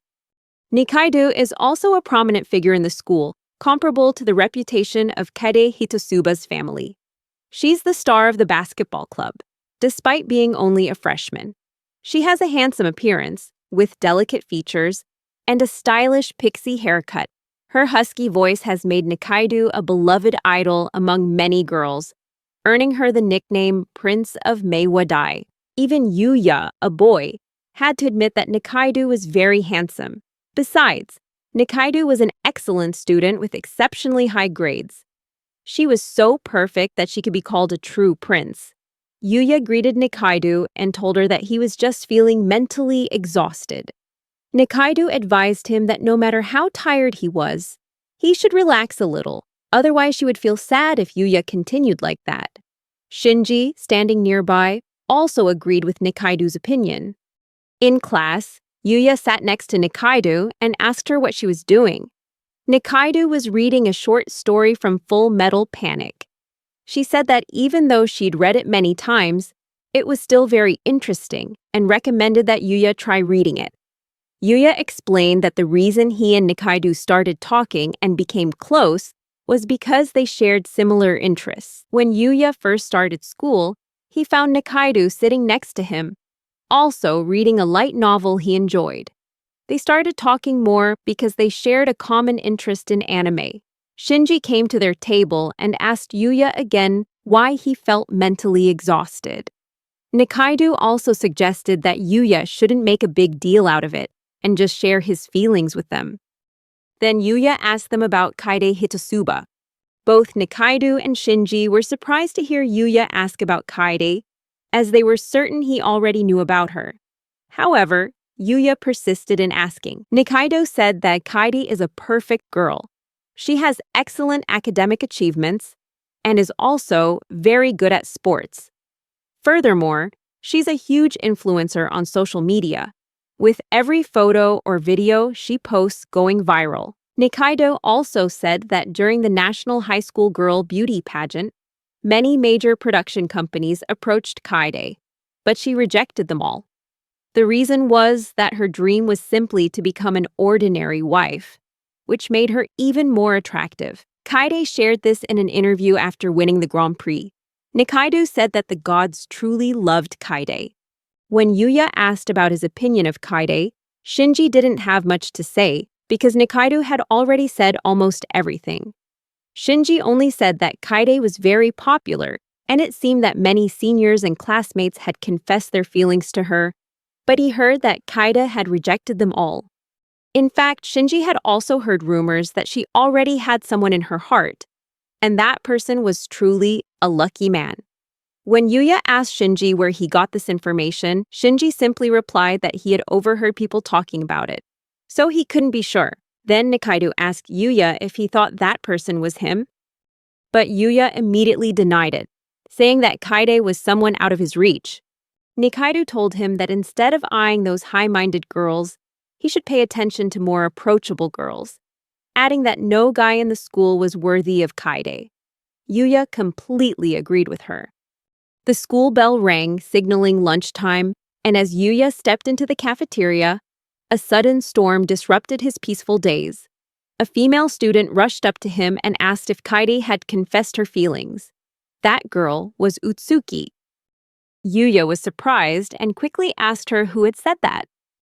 Utsuki replied that Kaide had told her.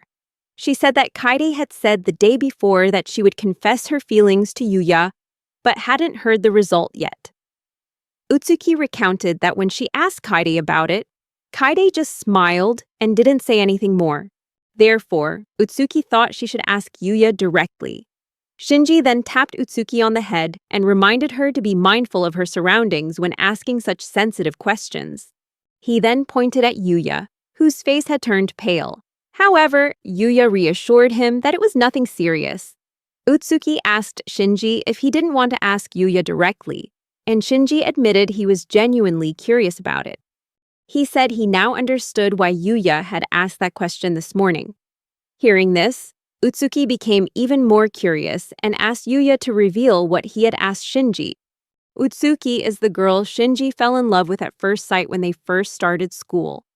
She's also Kaidi's classmate. Yuya accuses Utsuki of feigning innocence, when she's the one who caused the trouble, and now she's trying to tease him. Utsuki immediately replied that she didn't want to hear such words from the person who had officially made Kaidi smile the brightest she'd seen all morning. Shinji admitted he was genuinely curious to know what Kaidi looked like when she smiled happily. Utsuki said she had prepared a perfect photo of Kaidi, just in case that happened. Then she teased Yuya, asking if he wanted to see it.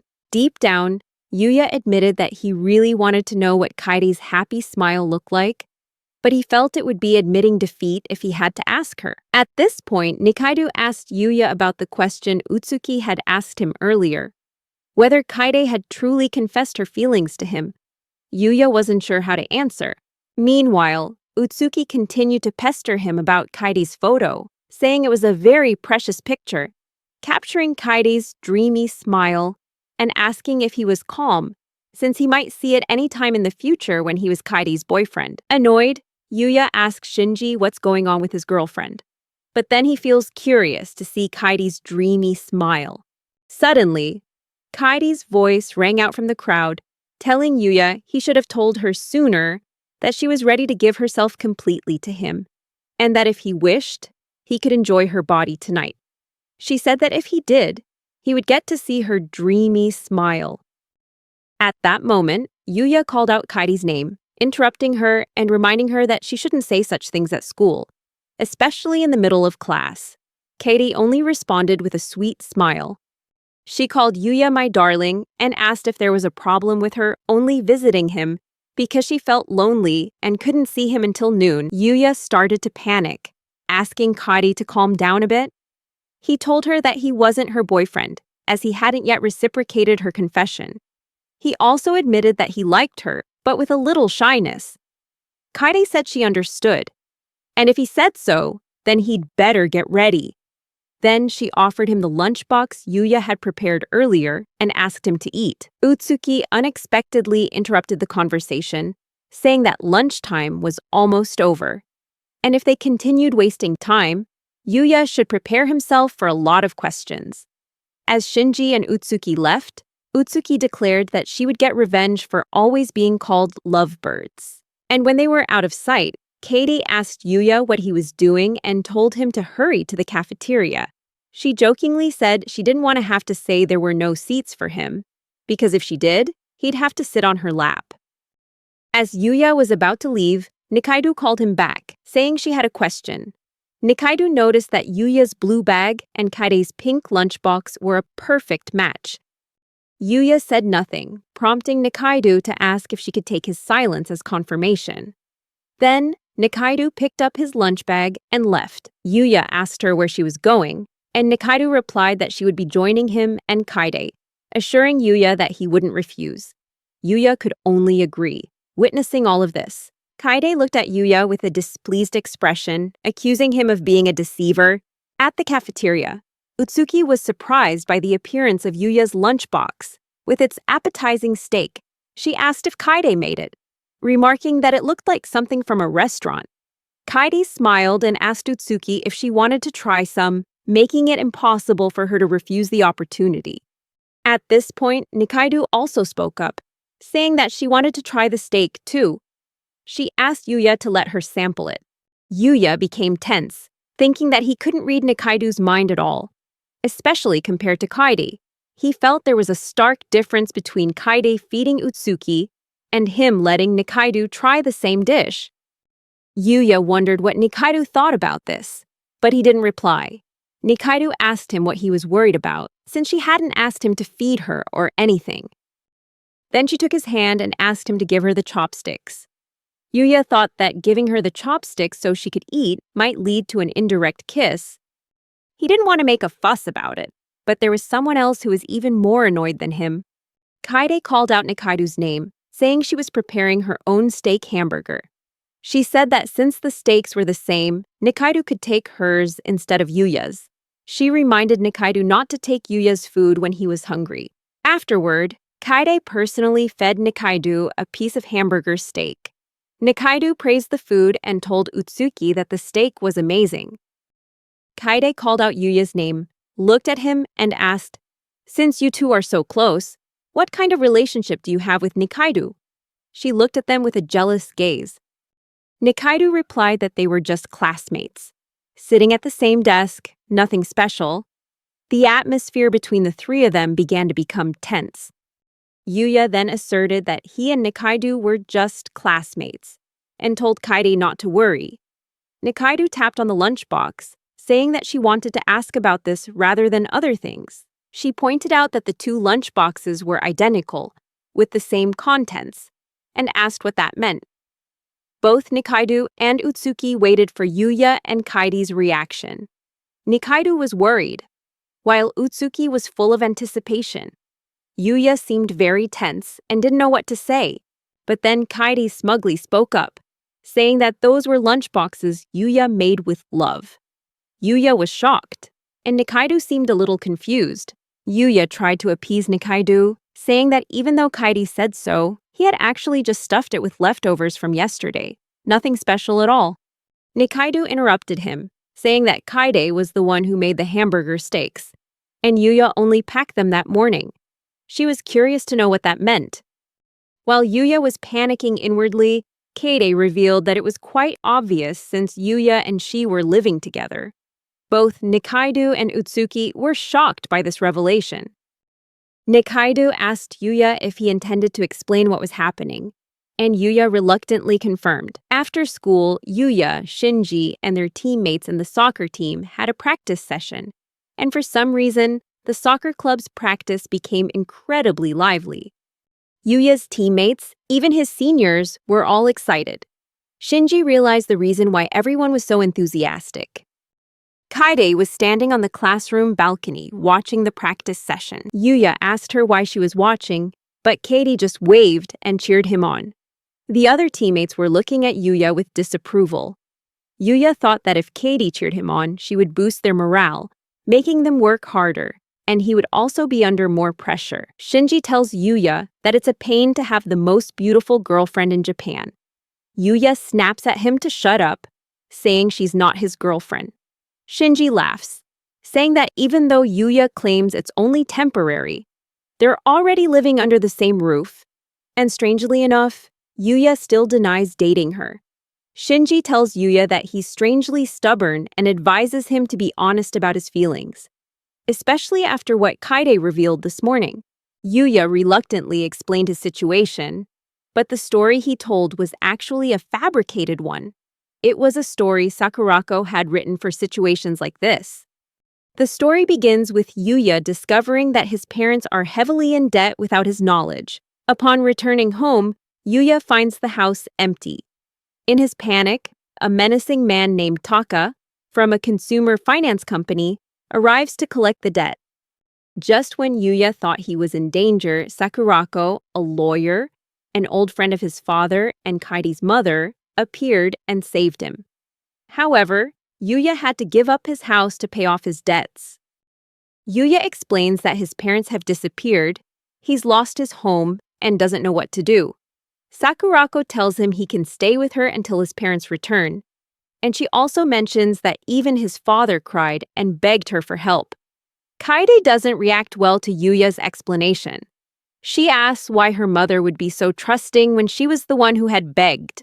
She cries out that the story isn't true and demands a rewritten version, but her request is denied. Sakurako said that if they wanted to lie, they should mix in some truth to make the story more believable, and indeed, she was right. However, Kaide didn't seem happy. Nikaido was still confused, so she asked if the two of them actually lived under the same roof but weren't dating. Yuya immediately denied it, and Nikaido fell silent afterward. She even remained quiet for the rest of the afternoon, only responding vaguely whenever Yuya spoke to her. Back at soccer practice, Yuya asks Shinji why he's there, and what happened to the defense. Shinji tells Yuya not to worry, because the senpai are so determined to impress Kaidi that they can defend without him. Yuya says that if they have that kind of motivation regularly, their team could win the Tokyo tournament. Shinji suggested that if Yuya dated Kaide and convinced her to manage the baseball team, they could even win the national championship. However, Yuya rejected the idea, saying he would never be able to relax. Yuya asked Shinji to drop the topic and stop talking about idols, telling him to focus on scoring instead. Shinji agreed, telling Yuya to show off his coolness, and then asked Yuya to lead the team. They shook hands and continued practicing. Yuya added that he wasn't trying to impress Kaide by doing well, since she had been cheering him on so enthusiastically for quite some time. Shinji only called Yuya cute friend when he showed his enthusiasm. Yuya was about to say something, but then Kaidi's loud voice rang out, cheering him on.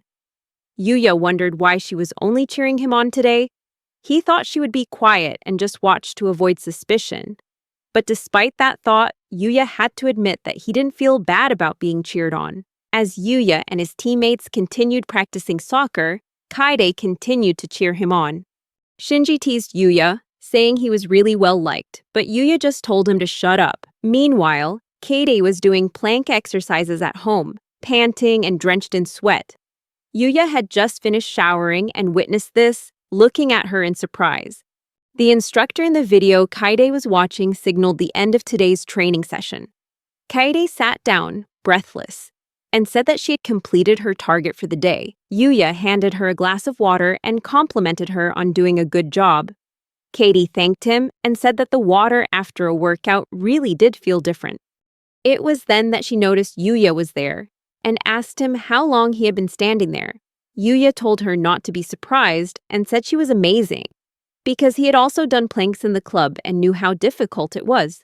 Kaide smiled happily in response, saying it was her daily routine. She believed that persistent effort was the key to her being voted the most beautiful high school girl in Japan. And her goddess-like figure wasn't built in a day. Yuya guessed that Kaidi was definitely doing more than just planks, and his curiosity was piqued. Kaide said that the other things she was doing were a secret. Yuya said it was okay if she told him, it wasn't a big deal. But Kaide just walked away, saying that it was secrets that made a girl beautiful, so she couldn't share them with him. Then Kaide unexpectedly asked Yuya if he wanted to shower with her and wash her back. But Yuya didn't pay attention and just told her to hurry up and leave. In response, Kaide said that she was very cruel at school during lunchtime. Nikaido gave Yuya her homemade lunchbox, although she said she just stuffed it with leftovers. Nikaido's fans giggled in the background and invited Yuya to join them, because Nikaido had prepared a bento box for him, and he had also received homemade rice from Kaidi. Yuya simply decided to ignore them all. But Nikaido smiled and waved to the fans, which only further excited them. To Yuya's annoyance, Nikaido said it was all right, as it was just a kind of service she provided them. Yuya asked Nikaido why she did it since she didn't usually make bento boxes. Nikaido just laughed and said she did it to tease Yuya. At the same time, Kaida burst in, carrying a lunchbox that matched Yuya's. She happily announced to Yuya that it was time for them to have lunch together. But when Kaide saw the lunchbox Nikaido had made, she asked him what it was. Nikaido replied that it was exactly what she had in mind, and she arrived one step too late. Kaide expressed her annoyance, saying that she'd been careless and that she thought they should have gone to school together this morning. However, Yuya recalled that Kaidi had gone to bed later than usual this morning. He noticed her sneaking out of the bedroom after he went to sleep and doing something in the kitchen. He didn't know what. Yuya recalled that the day before, Kaide had said she would prepare lunch for him the following day, and she was very excited. He felt a little guilty that she had almost been late because of it, and he didn't want her to have to go to such lengths. Immediately afterwards, Kaide placed her homemade lunchbox in front of Yuya, asking if he was sure he would eat what she'd made. Meanwhile, Nikaido said that she'd given her homemade lunchbox to Yuya first, so she thought it was only right that Yuya should eat hers first. Someone giggled, saying they had heard everything. That's Utsuki. Yuya thought. The #1 troublemaker he didn't want to see again had finally shown up. Utsuki told Kaide and Nikaido that instead of letting Yuya choose between the two dishes, she suggested he judge which one tasted better. Both Kaide and Nikaido agreed with this fair solution. Nikaido said that she didn't care about winning or losing, but if Yuya ate the food she made, she would be happy. And if not, there was no need to ask his opinion. Meanwhile, Shinji stood outside, happily observing. He said he liked Yuya's attitude when he had to choose a dish. The battle began, and Kaide volunteered to go first. She offered her homemade lunchbox. Utsuki noted that legendary dishes like karaage and tamagoyaki are truly beloved side dishes that everyone wants to have in their bento box. Utsuki told Kaide that she was aiming for victory. Yuya ate Kaide's food, and she asked him if it was delicious. Yuya replied that it was delicious, with a distinctly Japanese flavor and aroma. He asked if she had made anything special. Kaide was delighted to see Yuya realize it, explaining that she'd added dried tuna slices to the meat before frying it. Yuya wondered where she learned this recipe, but Kaide just laughed and said it was a secret. Yuya finished Kaide's dish, and now it was Nikaido's turn. Coincidentally, Nikaido makes side dishes that are exactly the same as Kaidi's. Yuya ate the dish and said it was delicious, but he had never tried it before. Nikaido explained that she had used miso as a seasoning, and she was relieved to know it suited Yuya's taste. Yuya said the dish had a light, elegant flavor and a fragrant sesame aroma that lingered with every bite. Nikaido added that it was because she had added sesame oil when frying.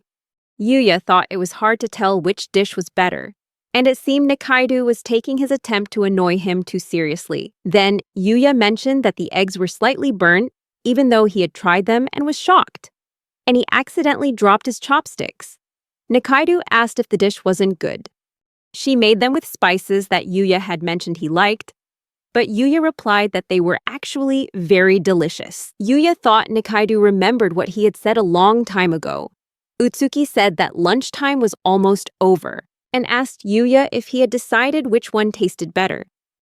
Yuya replied that Nikaido was the winner of the lunch cooking competition. Kaide was genuinely shocked to hear that. When Kaide and Yuya returned home, she sulked and asked him why Nikaido had won, and whether Nikaido's chicken was really that delicious. Seeing Kaide like that, Yuya realized she wasn't happy. It seemed she didn't entirely agree with the result. Yuya actually preferred her fried chicken and was about to declare Kaide the winner, but he explained that the reason he chose Nikaido was because of her fried eggs. Yuya said that Kaide's fried eggs were also delicious. They looked appealing and had a savory flavor, just like a dish from a traditional Japanese restaurant. Kaidi asked him what Nikaido's fried eggs tasted like.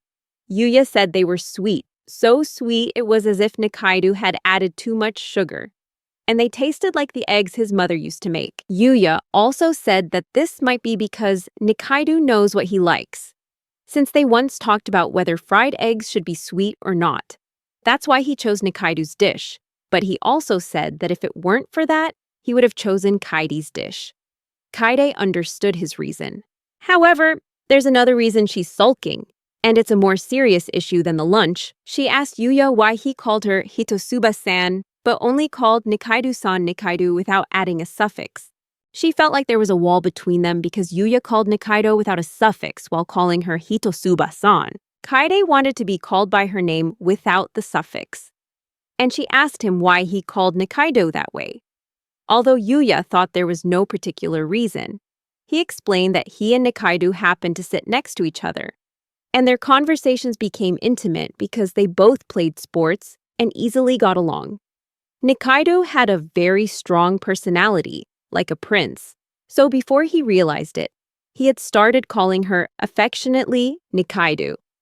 That's why Yuya naturally started calling her that. Later, Kaidi said that she also wanted to be closer to Yuya emotionally. She admitted that, although no one thought so, she had to make a great effort to call him Yuya. Therefore, she wanted him to call her by her name as well.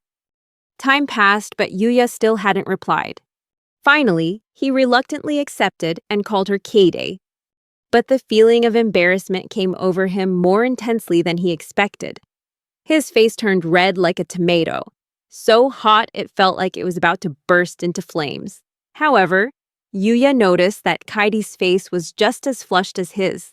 Kaidi was overjoyed and thanked him. She felt like she was on top of the world when she finally got Yuya to call her by her name. It was truly a day to celebrate. Then she suddenly remembered that she needed to do her daily exercise and skincare routine while Yuya took a shower. At that moment, Yuya came out of the bathroom, thanked her for waiting, and told her she could go take a shower. He noticed she was using some kind of device and curiously asked what it was. Kaide just stared at him, unable to hide her admiration for Yuya's hair, skin, and scent, to the point that she was almost drooling as she gazed at him. He anxiously asked if she was all right, as she looked dreamy. Then he gently touched her forehead to check if she had a fever, but no, she didn't. Kaide's face turned even redder. She felt it was unfair that he had surprised her like this. She was captivated by his radiant smile. Kaide laughed, telling him not to worry. She explained that the device she was using was a beauty tool called a steam machine. Yuya nodded, seemingly very pleased to hear this. He said that he now felt much happier knowing that her beauty was the result of her daily efforts. And that made him truly happy, because he was the only one who knew. Meanwhile, Kaidi was overjoyed that all her daily efforts were recognized by Yuya. The feeling that Yuya thought she was beautiful made her happier than ever. Then, Kaidi said she had a request, which flustered Yuya, who turned his face away. Kaidi quickly grabbed his cheek, looked him straight in the eyes, and asked if he had forgotten his promise to call her by her name. Yuya replied that he would try to do so. The next morning, he was surprised to find Kaide already up early and having breakfast. Yuya noticed dark circles under her eyes, which worried him, but he also thought it was unlikely she'd stayed up late, since she was usually an early riser. Kaide, with some difficulty, explained that Yuya had finally started calling her by her name, so she was determined to go to school with him no matter what. Yuya felt this was too embarrassing and could lead to misunderstandings. However, he made the mistake of not calling her by her name, causing Kaidi to glare at him, then shake his body, saying it was okay, and she just wanted to go to school with him. She reiterated her request that he call her by her name. Yuya kept apologizing, but Kaide kept shaking him. She insisted that she wouldn't stop until he agreed to go to school with her. Finally, Yuya reluctantly agreed and said he would go with her. He also added that he couldn't breathe anymore. Kaide finally let go of his hand, happily saying that it would be her first time going to school with Yuya. And if that's the case, she has to get ready quickly. Kaide said that today she has to put in more effort than usual. But then she did something that astonished Yuya to the core. She asked him which bra she thought was cuter, while standing in front of him completely naked. Yuya immediately covered his eyes, shyly asking her why she was asking him that. She said that since it was her first day of school with him, she naturally had to wear something lucky. Yuya didn't think so, but Kaidi insisted on asking him which one was cuter. Yuya hesitated before choosing the red bra, thinking that the passionate red would suit her enthusiasm today. However, he didn't forget to mention that the blue one was also cute. Kaide understood and decided to wear the red bra today and choose the navy blue bra for tomorrow. After saying that, she left to change. Yuya felt utterly exhausted. He thought the day had only just begun, but he already felt drained. He wondered if he would be all right if he continued like this. When he arrived at school, he was like a nervous mess, and many students stared at Yuya. He thought all his fears had come true. Shinji greeted Yuya and asked how he felt about becoming the star of the day.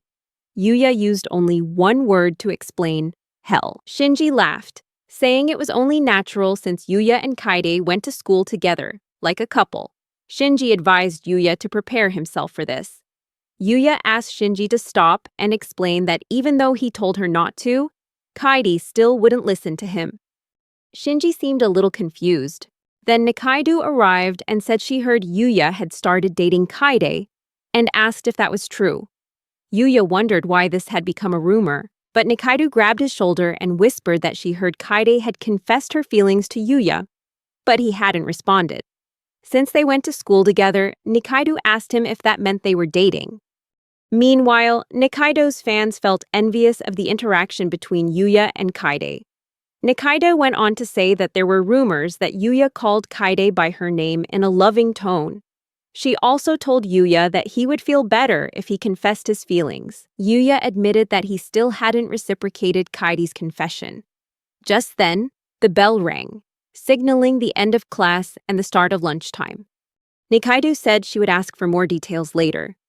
Yuya never imagined that there would be a day when he would look forward to the end of his morning classes. Yuya and Nikaido had a private conversation. Nikaido asked him to continue the conversation they had left off. Yuya explained that, as he had said this morning, he wasn't dating Kaidi and hadn't yet responded to her confession. He came to school with Kaidi today because she had forced him. Nikaido asked why he didn't answer, since they were very close and called each other by their first names. She also asked Yuya if he had feelings for anyone else, Yuya said he was afraid. And Nikaido asked why he was afraid. All he needed to do was reciprocate Kaide's feelings. Yuya explained that he was afraid of losing the people he loved, like one day. Those he thought would always be by his side suddenly disappearing. He feared it would happen again, and although he wanted to reciprocate Kaide's feelings, he couldn't move on. Nikaido understood and said that it was truly heartbreaking when a loved one suddenly disappeared, and just thinking about it made her heart ache. However, she also apologized to Yuya for not being able to truly understand the pain and loneliness he had gone through, because she was not him and was not directly involved in his situation. Nikaido asked Yuya if he was being foolish, because he needed to understand that Kaidi wasn't that kind of person, and that she lived under the same roof as him because she wanted to be with him. She asked if he really thought a girl like that would just disappear from his sight. Deep down, Yuya agreed with what Nikaido said. He also thought Kaide was different, and he was the one who understood that best. Yuya told Nikaido that she was right, and Nikaido laughed, saying that as long as Yuya understood, that was enough. She was surprised that Yuya had spoken more weakly than she had expected. Then, Nikaido patted Yuya hard on the back, making him slightly dizzy. At that moment, Yuya received a call from Shinji, but when he answered, it was Utsuki. She said it was an emergency and asked him to go to the medical room immediately. Yuya was stunned, and Utsuki announced that Kaidi had collapsed right after gym class ended. Yuya panicked upon hearing the news, and the call ended. Nikaido said their conversation was over and told Yuya to hurry to Kaidi, as she was sure to be waiting for him. Yuya apologized and thanked her before rushing to the infirmary. When Yuya arrived, he was breathless, but there was no nurse there. He found Kaide and asked if she was all right. Then he touched her forehead, feeling that she had a fever. Kaide giggled and said that his hand was cool and pleasant. Yuya thought that with such a high fever, she would have difficulty speaking. However, Kaide reassured him that she only had a mild fever and would be fine. Yuya asked her how high her fever was, and Kaidi informed him that her temperature was 38.7 degrees. Yuya said he couldn't assume it was okay, as it might just be the seasonal flu, and suggested she go home early and see a doctor. Kaidi sat up in bed and told him not to worry. She said it wasn't the flu or anything, just overwork and lack of sleep. She reassured Yuya that she would be all right. Yuya grabbed her and said that she was not all right at all. Kaide held Yuya's arm and told him to calm down. She told him not to go anywhere and to stay with her. She wanted him to only look at her. Yuya said he would try. He told her not to worry, that everything would be all right, and that he wasn't going anywhere. Kaide hugged her brother and asked him again if he would never leave her. Yuya replied that he wouldn't leave, and said that she should rely on him more, that she could lean on him if needed. Kaide definitely asked again to make sure she heard correctly, then said that although she didn't seem like it, she always needed attention. Yuya didn't mind at all and told her to lean on him a lot. He stroked her head and hugged her tightly. Suddenly, the door opened and the nurse walked in. She thanked Kaidi for waiting and said she had brought a cold compress to put on Kaidi's forehead. Chika-sensei, the new nurse, was still unaware of the scene before her. Yuya was quite surprised, but Kaide didn't seem bothered at all, still clinging tightly to him. Chika-sensei, with her striking long hair, recognized Yuya immediately and asked him what he was doing there. Chika-sensei is a head nurse, a mature woman with a charming appearance, but Yuya finds her adorable, almost mascot-like. He's heard she's very popular, both male and female. Yuya was initially a little flustered, but then he explained that he was a little worried about Kaide and wanted to visit her for a bit. Kaide greeted Chika-sensei, then told the nurse that Yuya was her boyfriend, but didn't finish the sentence. Chika-sensei said that she remembered Yuya as the person Kaide had told her about, and then told Yuya that he would surely be worried when he heard that his precious girlfriend had fainted. Chika-sensei revealed that Kaide kept calling Yuya's name in her sleep, which left Yuya quite confused. She also joked that he must be very much in love with Kaidi to rush over as soon as he received the news from his friends. Chika-sensei even seemed envious, saying she wished she had such a devoted boyfriend. Yuya quickly changed the subject, asking Chika-sensei about Kaidi's situation. He wanted to know if she had a cold or needed to go to the hospital. Chika-sensei quickly regained her professional demeanor, explaining that Kaidi only had a fever from overwork and would be better if she rested in bed all day. Yuya breathed a sigh of relief upon hearing that. But Chika-sensei reminded him that the bell had just rung and he should return to class immediately. However, Yuya realized that leaving wouldn't be easy, as Kaidi was clinging to him like a cocoon. Kaidi insisted he not leave, begging him to stay and rest with her in the infirmary. Chika-sensei joked that if he wanted, he could stay and enjoy his time with Kaidi. But then, she became serious and warned that the infirmary was not a place for cuddling. She sternly told Kaidi to lie down and rest and asked Yuya to quickly return to class. Yuya hurried out of the infirmary, saying goodbye to Kaidi and wishing her a good rest. Kaidi called out Yuya's name with a lingering look in her eyes, not wanting him to leave. But Yuya told himself that he had to become a strong enough man to protect Kaidi, and so he needed to try even harder. After school, Yuya attended the soccer club's practice. Despite worrying about Kaidi's condition, he couldn't miss the training session. Yuya decided that after practice, he would quickly return home to take care of her. As Yuya was about to leave the locker room, Kaidi unexpectedly grabbed his arm. Kaidi asked if he planned to practice more. Surprised, Yuya asked why she was there and if she was okay. Kaidi reassured him that she was fine. Although she had missed all her afternoon classes, it had made her feel much better. However, Yuya sternly reminded her that it didn't change the fact that she was still recovering, and that she should have rested at home instead of waiting for him here. Kaidi said she did it because she wanted to go home with Yuya, no matter what. She asked if there was anything wrong with that. Yuya replied that it wasn't the case, but he reminded her that she could wait in the classroom and just text him, and he would come to pick her up. Yuya took Kaidi's hand and noticed it was cold. He explained that it was punishment for her stubbornly waiting for him outside in the cold. Afterward, the two walked home together. Yuya took off his gloves and gave them to Kaidi, saying they should hurry home and eat something warm. He also suggested they stop by the supermarket to buy vegetables and meat, then cook a hot pot together. The next day, they could use the leftover hot pot to make porridge.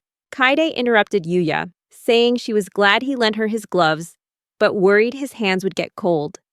Yuya reassured her that he would keep his hands in his pockets. However, Kaidi suddenly had an idea.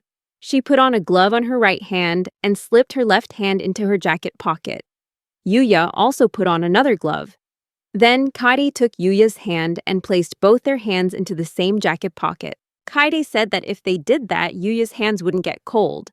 And she thought it was a good idea because even though they were holding hands, no one outside could see. Yuya thought that even though no one could see it clearly from the outside, holding hands like this was very obvious, even much more intimate. He thought to himself, this made him feel awkward.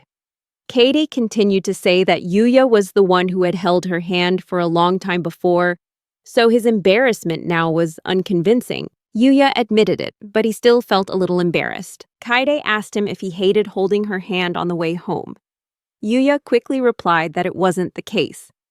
He thought that holding hands like this with fingers intertwined was something only lovers would do. And if the person beside him was Kaidi, anyone would be so happy they'd shed tears. Then Kaidi urged Yuya to speed up, reminding him that the supermarket would close if they didn't hurry, especially in this cold weather. Yuya and Kaidi continued walking, feeling the warmth of each other's hands. February arrives, bringing with it a sense of surprise. For most high school students, only one thing occupies their minds: Valentine's Day. It's said to be a conspiracy by the confectioners, a day for the lonely who haven't received a drop of blood. Whatever the case, it remains one of the biggest events of the year. Kaidi and Yuya sat opposite each other, and Yuya asked her what was wrong. Kaidi irritably said that she knew Yuya had many admirers, evidenced by several female students staring at her. Yuya just laughed and said it was definitely just her imagination, because he wasn't the particularly striking type.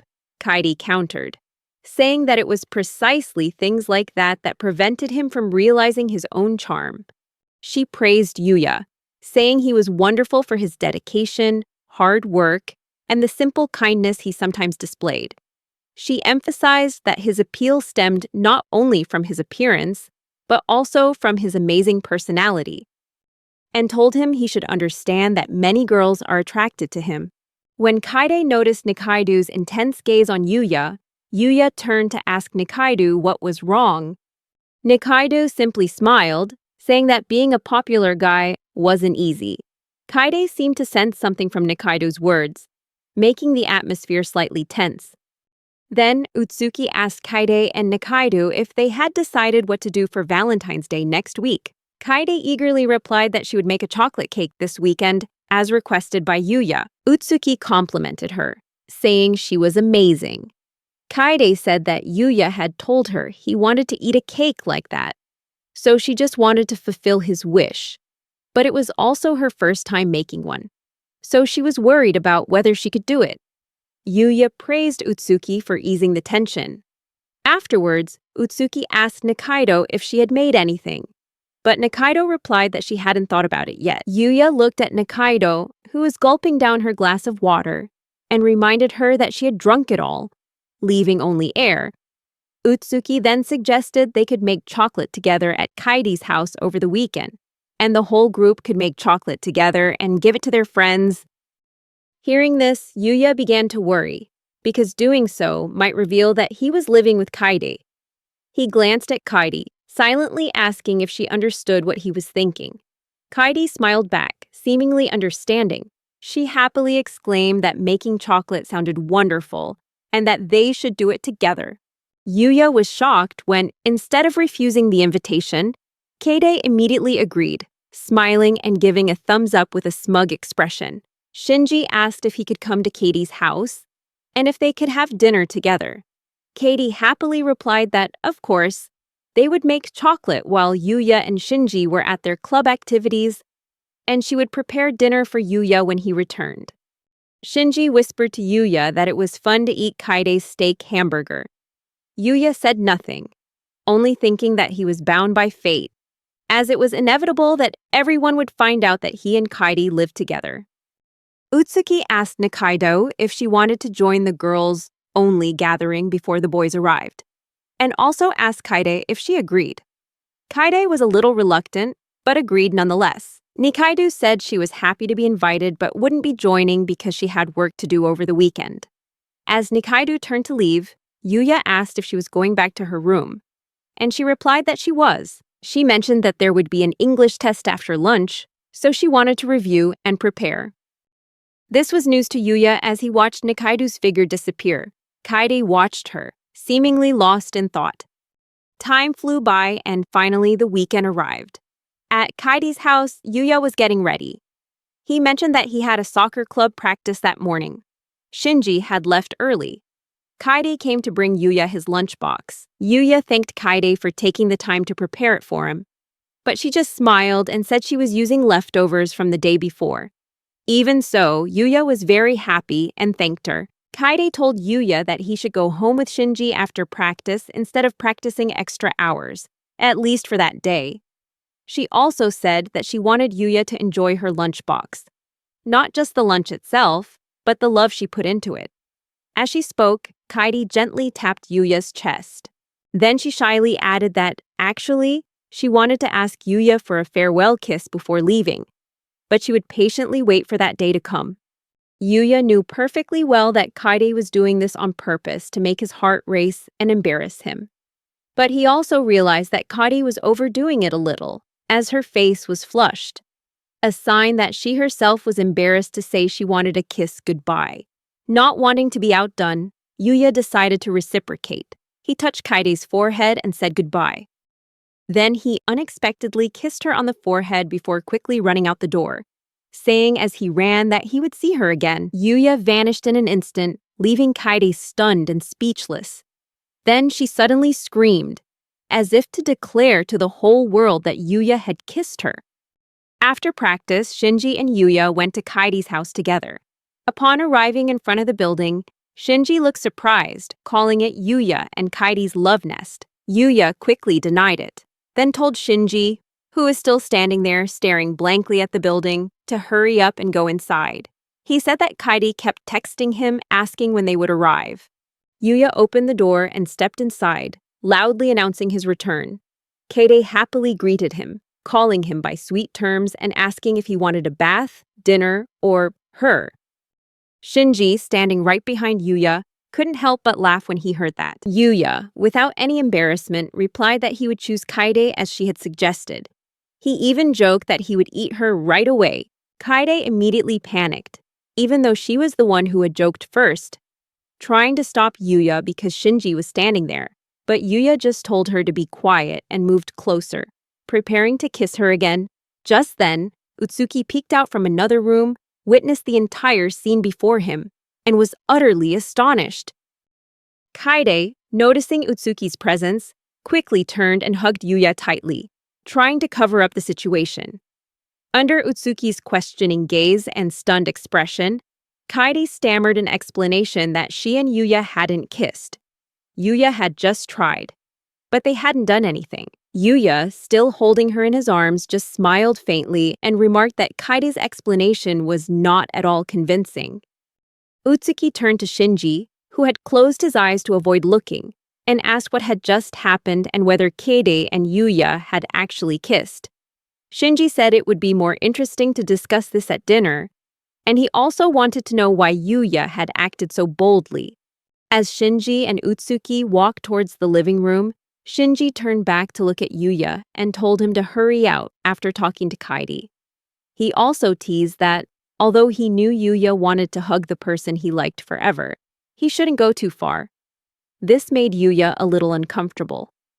Still clinging to each other, Yuya gently told Kaide to hurry to the living room with Shinji and Utsuki, then asked if dinner was ready. But Kaide remained silent, continuing to hold him and saying she didn't want to go. When Yuya asked why, Kaide reproached him for making her heart race so fast, when she was the one who wanted to confuse him. She said he was being unfair and tightened her embrace. Yuya sighed, then let go of her hand, admitting that he had acted on emotion. He asked Kaide what she wanted him to do to make her happy again. However, even though Yuya had let go, Kaidi still refused to release him. Kaidi said she wanted a kiss and would forgive him if Yuya kissed her. Yuya fell silent, thinking that this would be his first kiss, and he felt it wasn't right to do it now, especially since he hadn't confessed his feelings to Kaidi yet. But then Kaidi laughed and said she was just joking. She said that next time they could kiss, but for now, she just wanted Yuya to hold her tightly, wholeheartedly express his love, and assure her that he wouldn't let her go. Yuya did exactly that, hugging Kaide tightly, holding her close. In his mind, Yuya thought this moment was exactly like that of a couple in love, but at the same time, he felt there was something wrong with hugging her before confessing his feelings. However, they were already living together, so perhaps it wasn't too different. The two hugged for a long time. Finally, Kaide spoke up, saying that was enough. She felt embarrassed. But Yuya still wouldn't let go, saying he just wanted a little longer. They had no idea that Shinji and Utsuki were secretly watching from the living room. Utsuki turned to Shinji and asked what they were performing, to which Shinji replied that it was a masterpiece of love between two people passionately embracing each other. Then Shinji and Utsuki quickly took out their phones and captured the moment between Kaide and Yuya. Their noise attracted Kaide and Yuya's attention, and they discovered that the two were taking pictures. Utsuki showed Kaide the photo and asked if she thought it was beautiful. Kaide happily said it was perfect and asked Utsuki to send it to her later, as she wanted to use it as her wallpaper. Utsuki turned to Yuya and asked if he wanted to keep the photo, but Yuya just told him to delete it immediately. His face flushed with embarrassment. Utsuki asked in surprise why, because Kaide and he looked so happy at the time, but Yuya just repeated to stop. He felt ashamed of being witnessed doing such silly things. Meanwhile, Kaide happily told Utsuki what Yuya had said earlier, making Yuya even more embarrassed and wanting to sink into the ground. Shinji interrupted Yuya's thoughts by inviting him to eat, telling him to enjoy the meat because they rarely had the chance to eat something so luxurious. It turned out that dinner that night consisted of premium Wagyu beef. Yuya told Shinji that he was so glad he was there too. Shinji laughed and said that Yuya was exaggerating, then added that it was no wonder Yuya felt so happy hugging the girl he liked. Yuya realized that too, but there was a truth he couldn't ignore, something deep in his heart. Yuya admitted that he was the one who wanted to scream, who didn't want her to leave. Shinji said that from now on, what Yuya did was up to him, so Shinji wouldn't say anything more. However, Shinji sensed that Kaidi was okay, and he knew what Yuya was thinking. Eventually, they became friends, and Shinji also advised Yuya to be brave and give it a try. Afterward, they continued eating dinner. Yuya told Kaide to add more meat and vegetables, and then told Utsuki that she should only share the photo with Kaidi while he was eating. Yuya thought he was eating delicious food to regain energy and prepare for battle, a battle to become more honest with himself. Watching Yuya eat, Kaidi smiled softly and said that he could eat a lot, but she had prepared an early Valentine's Day surprise, so she advised him to eat in moderation. She winked at Yuya and said that she had made this dish with a lot of love for him, telling him to look forward to it. After dinner, Yuya and Shinji washed the dishes together. Yuya praised the sukiyaki, saying it was delicious and complimented Kaide on her cooking skills. He seriously considered that she could serve it in a restaurant, but perhaps she'd need a proper pot. Shinji felt confused. Then Yuya explained that the first time Kaidi cooked for him was beef stew, and she served it in a pot. He said that she suddenly banged loudly on the pot and said it was a good idea because it would reduce the amount of dishwashing work. Shinji laughed heartily, praising Kaide for doing such a great job and saying it was a truly unique idea. Yuya went on to say that Kaide looked embarrassed, so he gradually felt like he was the one in the wrong, and that it was awkward. Meanwhile, Kaide and Utsuki were listening to their conversation. Kaide reminded Yuya not to reveal embarrassing things without her permission, and told Utsuki not to laugh so much. Utsuki asked Yuya if he had any photos from that time when Kaide treated him to his first meal. Surprisingly, Yuya said that he took full photos and then showed them to everyone. The photos were all beautiful, but the food in the pot Kaide was holding was blurry. Shinji said he understood. All the photos focused on Kaide, and the food was completely unimportant. Shinji told Yuya to stop showing off, and Kaide felt incredibly embarrassed. She started to cry, but it wasn't real crying, just for the sake of Utsuki. Utsuki comforted her, saying it was okay, that it was difficult to have a boyfriend who constantly showed off like that. Yuya immediately denied it, saying he wasn't showing off, he just wanted Shinji and Utsuki to know how cute Kaide was at home. However, Shinji commented that such unconscious boasting was unbearable. Kaide then announced that it was time to move on to the main part of the day. She said it was Yuya's turn to make her heart flutter, and asked him to accept her Valentine's chocolates filled with love. Yuya felt his heart pounding so hard it felt like it was about to jump out of his chest. He wondered why, since this wasn't the first time a girl had given him Valentine's Day chocolate. He glanced at Shinji and asked why he wasn't nervous. Shinji replied that he wasn't nervous at all. On the contrary, he was very excited and curious to know what kind of chocolate his girlfriend would give him. And he couldn't wait any longer. Yuya thought to himself that this was the calmness of a man nicknamed the school's lovebird. Then, Utsuki excitedly asked who wanted to receive a special Valentine's Day chocolate handmade by a beautiful girl. She was very excited. But Shinji was equally enthusiastic, exclaiming that he also wanted to try homemade chocolate. Yuya remained silent, his gaze resting on Kaide, who was pouting. Yuya realized she was angry. Utsuki asked Yuya if he wanted to eat Kaide's Valentine's Day chocolate.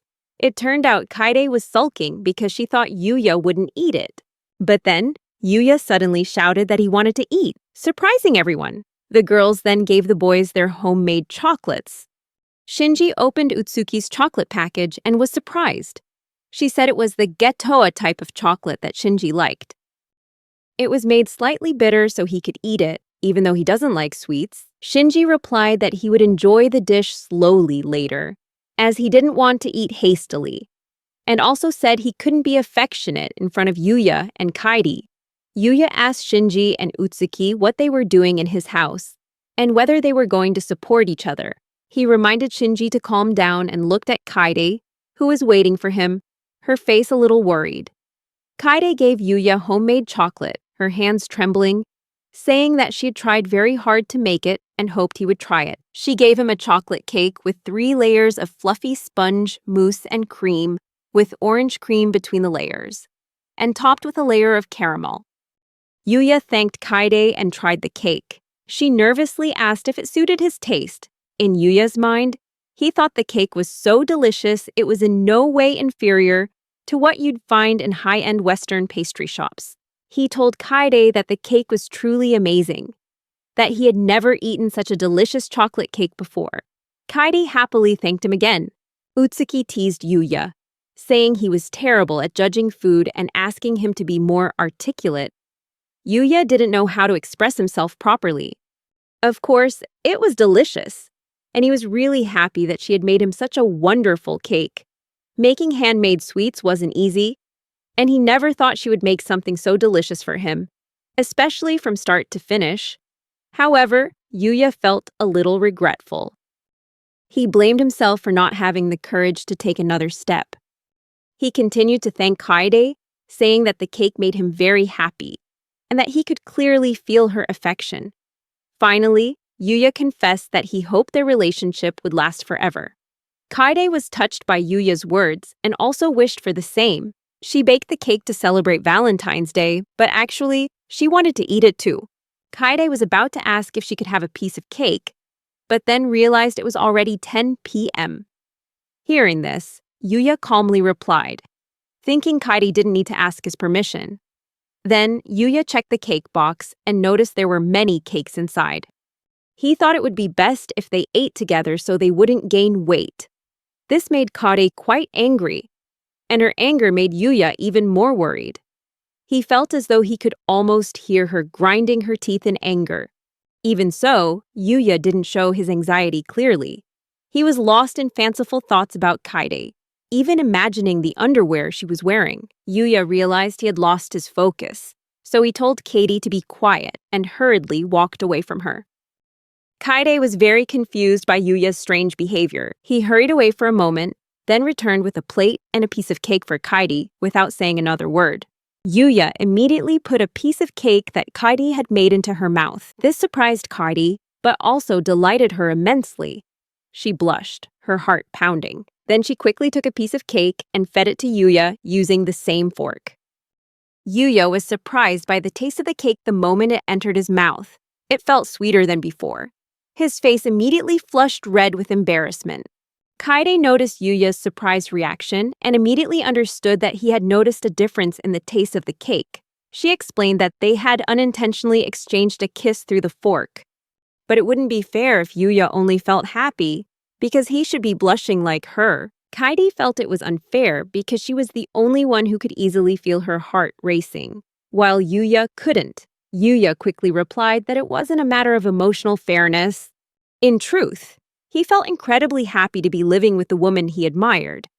But then Yuya realized that what he had just said shouldn't have been said. Deep down, he felt foolish for blurting out something so important. Kaide was surprised by the truth Yuya had just revealed, and the atmosphere suddenly fell silent. Kaide happily hugged Yuya tightly from behind. But Yuya felt embarrassed and tried to pull away because he wasn't ready to admit his feelings yet. Before Yuya left, Kaide whispered to him that she wanted him to leave her alone. Hearing this, Yuya felt reluctant to leave Kaide alone, so he decided to stay a little longer. Kaide was overjoyed. Before they both went to sleep, Kaide asked Yuya if she could sleep closer to him.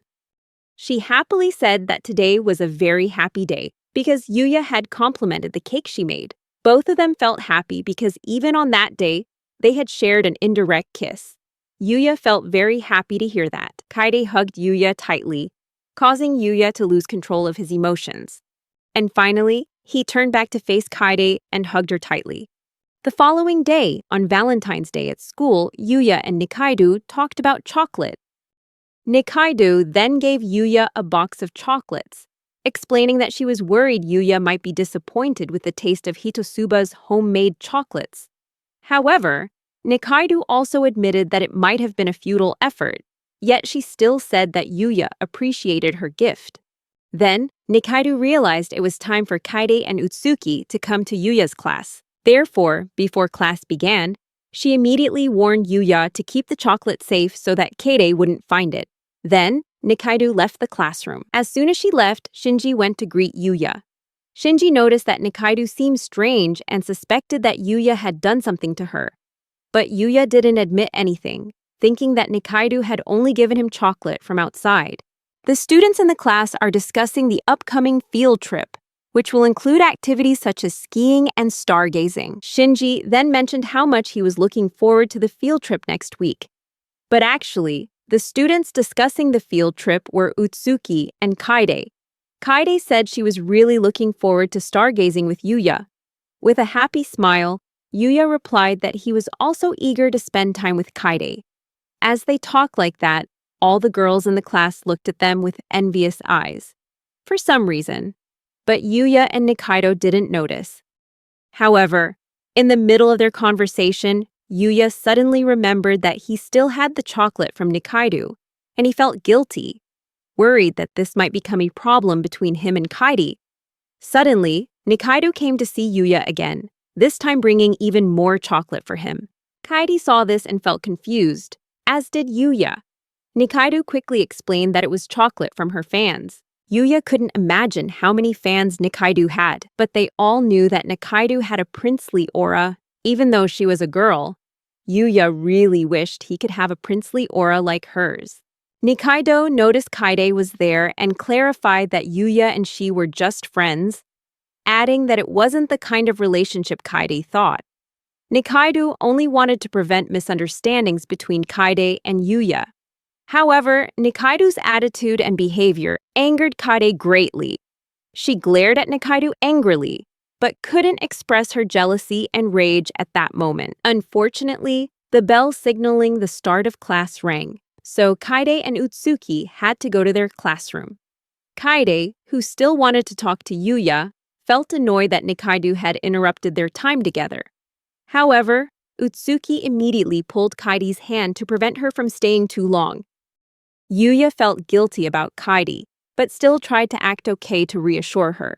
After Kaide left Yuya's class, Nikaido looked at Yuya with a cold, unsympathetic gaze, but Yuya clearly realized it was his fault for not clarifying things. When lunchtime arrived, the students began leaving the classroom. Yuya asked Nikaido if she was going to the cafeteria, but Nikaido refused and decided not to go with his friends, instead going out to the courtyard to think alone. She realized that she had liked Yuya for a long time, but Nikaido knew that Yuya liked Kaide because she had a princess aura.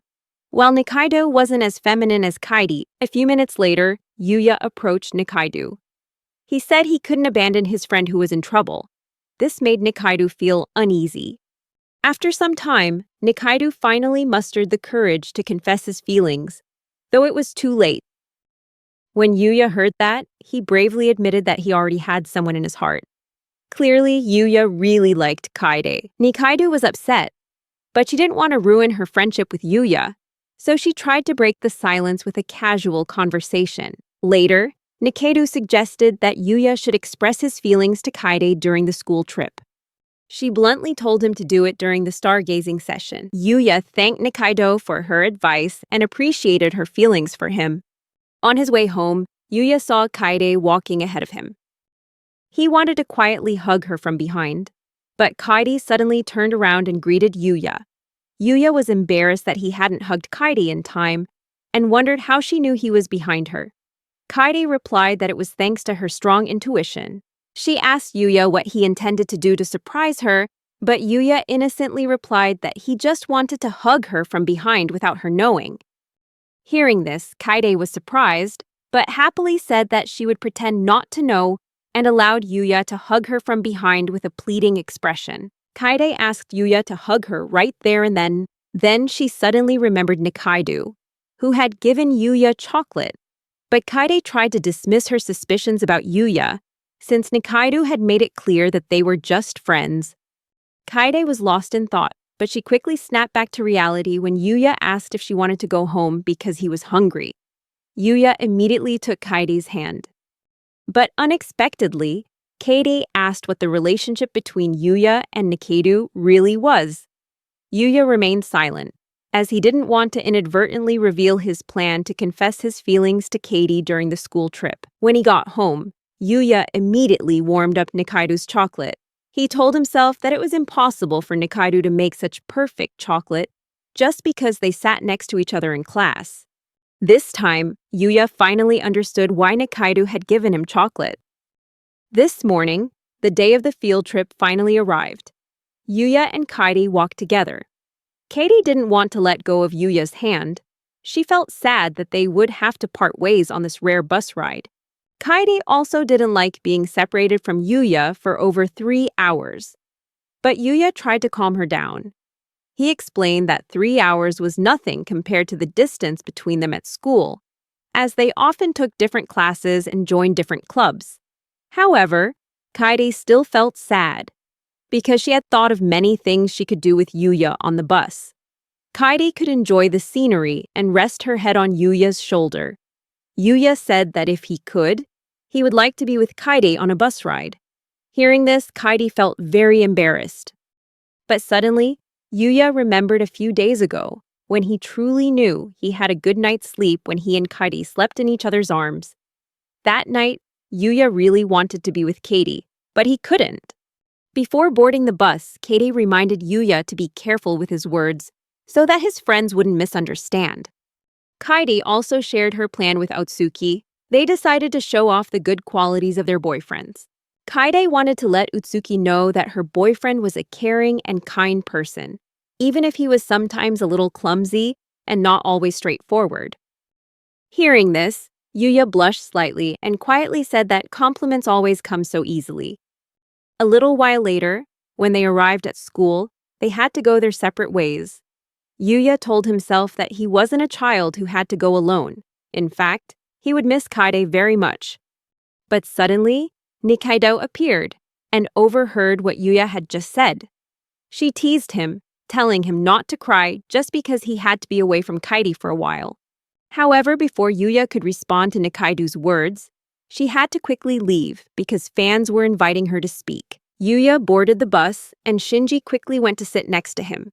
Shinji started the conversation with a slightly mocking expression, suggesting they could talk about what they liked about each other's girlfriends during the trip. Shinji also suggested another topic if Yuya wanted to hear him talk about his girlfriend. Yuya simply declined every topic Shinji chose, because that way he could react indifferently. For example, saying something like, "That's cute," or something similar, since Yuya understood that listening to Shinji talk was like a punishment. On the way, the bus stopped at a service area and some students went to the restroom. Kaide took this opportunity to meet Yuya. They both inquired about their trips. Kaide seemed very happy because she had chatted with Utsuki and listened to music, but Yuya wasn't so pleased. He felt tired of listening to Shinji talk the whole way during the trip. Then they got back on the bus and continued their journey. Finally, they arrived at their destination. Upon arrival, the students attended a briefing on the day's schedule at a place called Manor House. Afterwards, they moved to the log cabin where they would be staying and began unpacking. After the event at Manor House ended, Yuya and Higure went to the log cabin. They were both chosen to make shortbread cookies. Before they started cooking, they watched a tutorial video on how to make cookies. However, the video was only in English. Not long after, a friend came to visit them, also knowing that Yuya and Higure would be baking. On the other hand, Nikaido thought about couples in love, like Utsuki and Shinji or Yuya and Kaide. Nikaido imagined Utsuki and Kaide wearing aprons and their boyfriends seeing them. But immediately, Nikaido realized he had imagined too much and quickly shifted his thoughts. Actually, it wasn't just Nikaido, but Higure and his friend were also thinking about Kaide. They even directly asked Yuya about it. Yuya insisted that he often saw Kaide wearing an apron, making both Higer and his friend jealous of Yuya. Higer sadly said that he would continue to ask Yuya about Kaidi. Shortly after, Shinji went to meet Higer and Yuya. Shinji said he would tell Higer many things about Kaide, but that made Yuya jealous. Yuya immediately scolded Shinji for telling him anything about Kaide. The two friends had a little argument, as close friends often do. After that minor argument, Yuya and Shinji acted as if nothing had happened. Then both left, leaving their two friends behind and heading into the grounds. After changing his clothes, Yuya went to the manor first. From a distance, he saw Kaidi had recognized him and called out to him. She asked if her outfit suited her.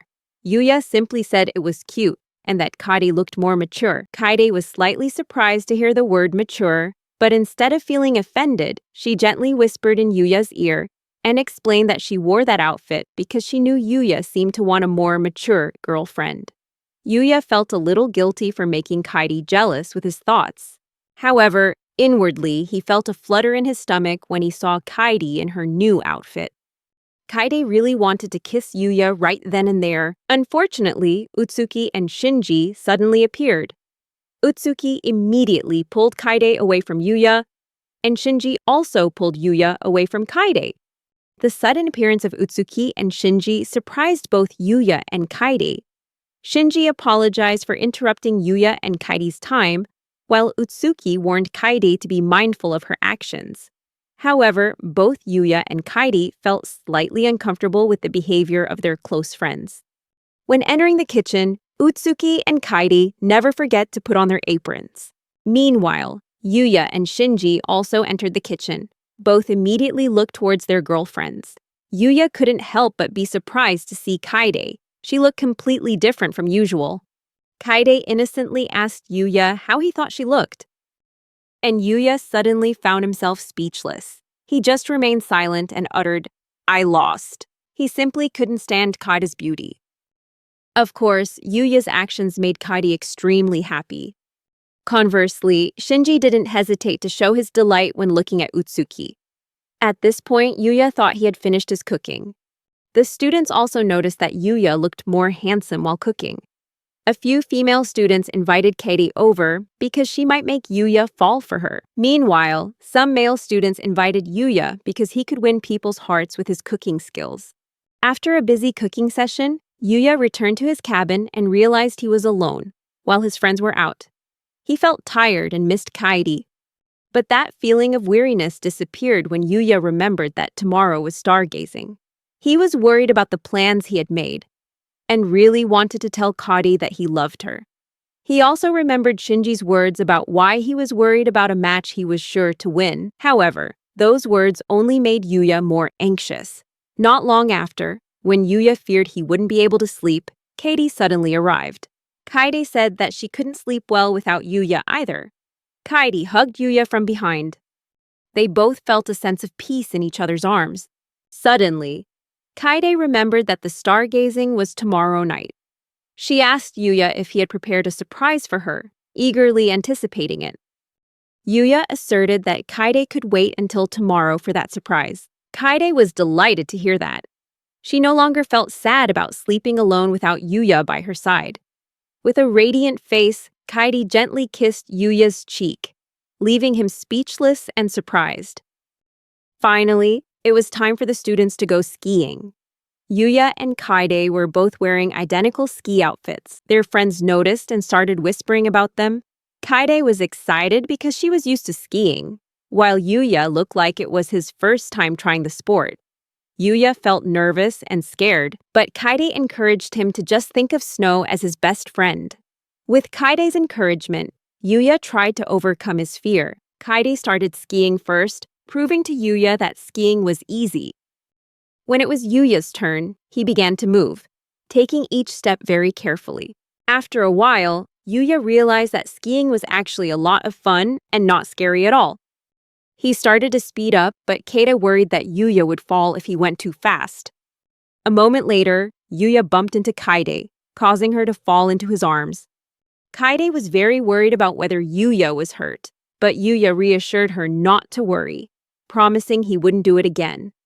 Neither of them realized they were hugging a little longer than usual because Kaidi didn't want to let go of Yuya.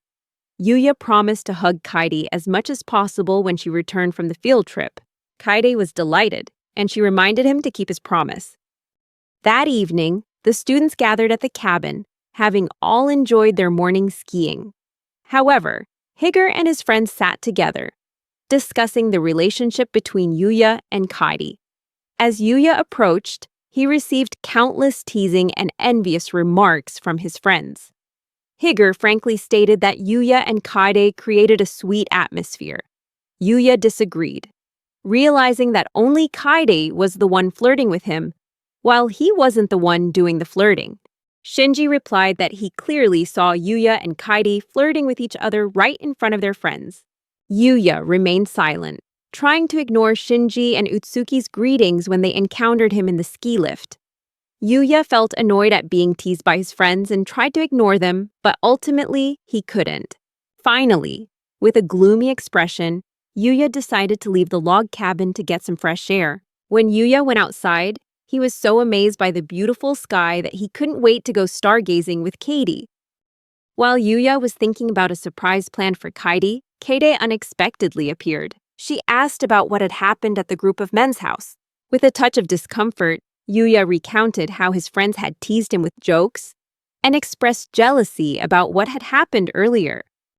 Kaidi felt sorry for Yuya, but she felt the same way because Utsuki kept teasing her. Even if it was just a joke. After a brief conversation, Utsuki and Shinji appeared. Then all four of them, Yuya, Kaide, Utsuki, and Shinji, went to find a place to stargaze. Students were allowed to stargaze wherever they wanted. Upon arriving at a suitable location, Shinji encouraged Yuya to ensure his plan went smoothly. Yuya was nervous about confessing his feelings to Kaide, but he still tried not to let his fear get the better of him. Finally, Shinji and Yuya approached Utsuki and Kaide. They split into two different groups to stargaze. At that time, Yuya went with Kaide, and Utsuki went with Shinji. Kaide led Yuya up a hill that she heard her instructor say was a great spot for stargazing. She was very excited to take Yuya there, but suddenly she tripped over the icy ground and nearly fell forward. Luckily, Yuya caught her just in time, grabbing her hand and holding her close. Yuya gently reminded her to hurry up the hill ahead, but Kaide wanted them to stay in that position a little longer. With her pleading, her body touching his chest, how could he refuse? A blush quickly spread across Yuya's cheeks, but he quickly regained his composure and gently released Kaide. Yuya told her that after stargazing, he wanted to talk to her about something important. Kaide agreed and looked forward to the conversation. She also said that they could continue hugging each other while walking afterward. She was eagerly anticipating what he had to say. Yuya wondered if Kaide knew that he was about to confess his feelings to her. After a while, they reached the hill. Kaide pointed to the winter triangle, Betelgeuse, Sirius, and Procyon, stars they couldn't see from the city. Kaide exclaimed excitedly, unable to believe they would be able to see them together. Yuya agreed, saying he felt incredibly happy to be with her. However, when Kaide asked the question with a slight tremor in her voice, she seemed worried. Yuya felt a strange unease. There was something he couldn't tell her. Yuya asked Kaide if she was willing to listen, and she nodded, saying she was ready and let him speak. Yuya sighed, blaming himself for being the one to say this. Just thinking about Kaide potentially rejecting him made his heart ache. He began talking about their life together. He spoke about the things he had learned from her and how his feelings for her had gotten out of control. Yuya admitted that his love frightened him, fearing that one day she would leave him and go somewhere else. Although he knew she wasn't that kind of person, he decided he couldn't keep his feelings a secret any longer. The more he got to know her, the more he realized his feelings for her were turning into love. He was in love with her. When Yuya finished his confession, both of them blushed, and Kaide, overcome with emotion, hugged him tightly. She was overjoyed to hear his confession of his feelings for her. Tears welled up in her eyes, and Yuya quickly apologized for making her wait so long. However, Kaide smiled and said she didn't mind, and that the wait was worth it. As they parted ways, Kaide tearfully admitted that she loved Yuya Yoshizumi more than anyone else. Yuya gently wiped away her tears and softly patted her cheek.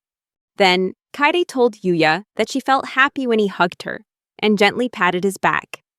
Yuya felt confused, but then Kaide unexpectedly pulled his arm around his neck, leaned up, and placed her lips on his. They kissed for a long time, and Kaide confessed her feelings once again. She thanked him for confessing his love to her. Afterward, they continued stargazing for a while. However, Kaide's sudden declaration left Yuya bewildered. Kaide wanted to sleep next to him that night. She explained that she wanted to secretly change sleeping positions, but Yuya immediately refused. Kaide was surprised because she thought her new lover wanted to be with her that night. However, Yuya explained that he didn't want his friends to see her in his pajamas.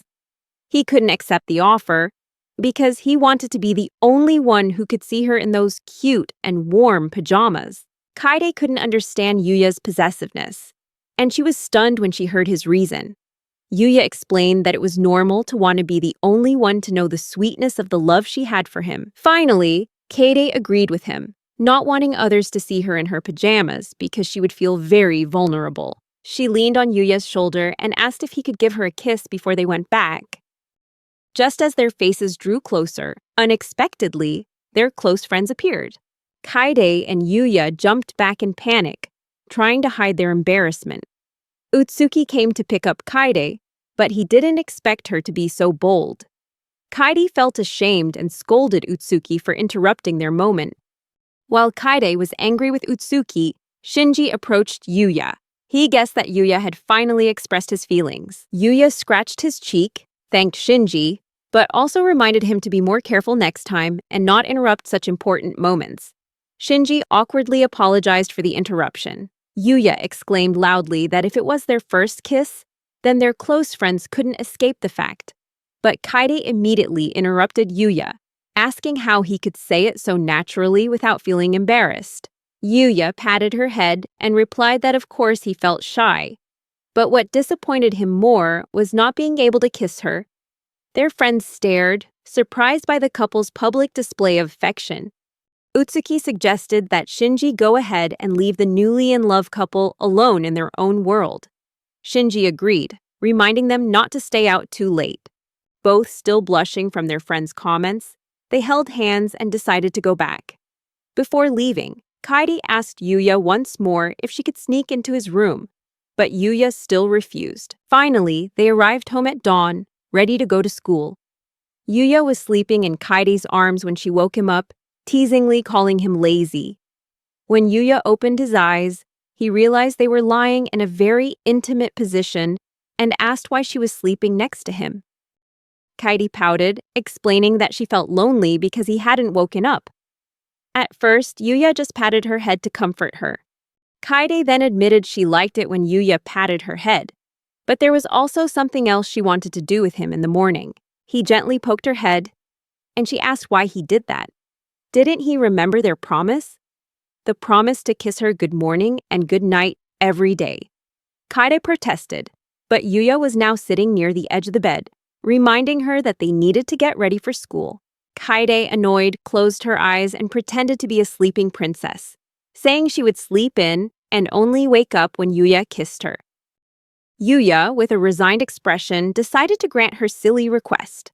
He kissed Kaide, and for a moment, his body leaned towards her, both their hearts pounding.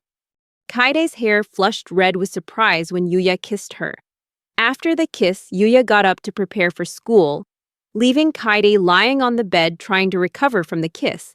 Suddenly, Kaide sat up and told Yuya that he had to take responsibility and marry her. Yuya laughed, amused by Kaide's idea, and then playfully teased her. A little while later, when Yuya had finished getting ready, he stood in front of the mirror brushing his teeth, stunned to see Kaide appear in revealing clothing. He blushed and quickly adjusted her clothing, explaining that he didn't want her to get cold if her clothes were left so revealing. Kaide just giggled and teased, "Yuya, I love you!" Yuya shook his head at her teasing, then handed her the toothbrush and they brushed their teeth together. Yuya thought to himself that they looked like a newlywed couple. Kaide finished brushing her teeth, then pondered and admitted it.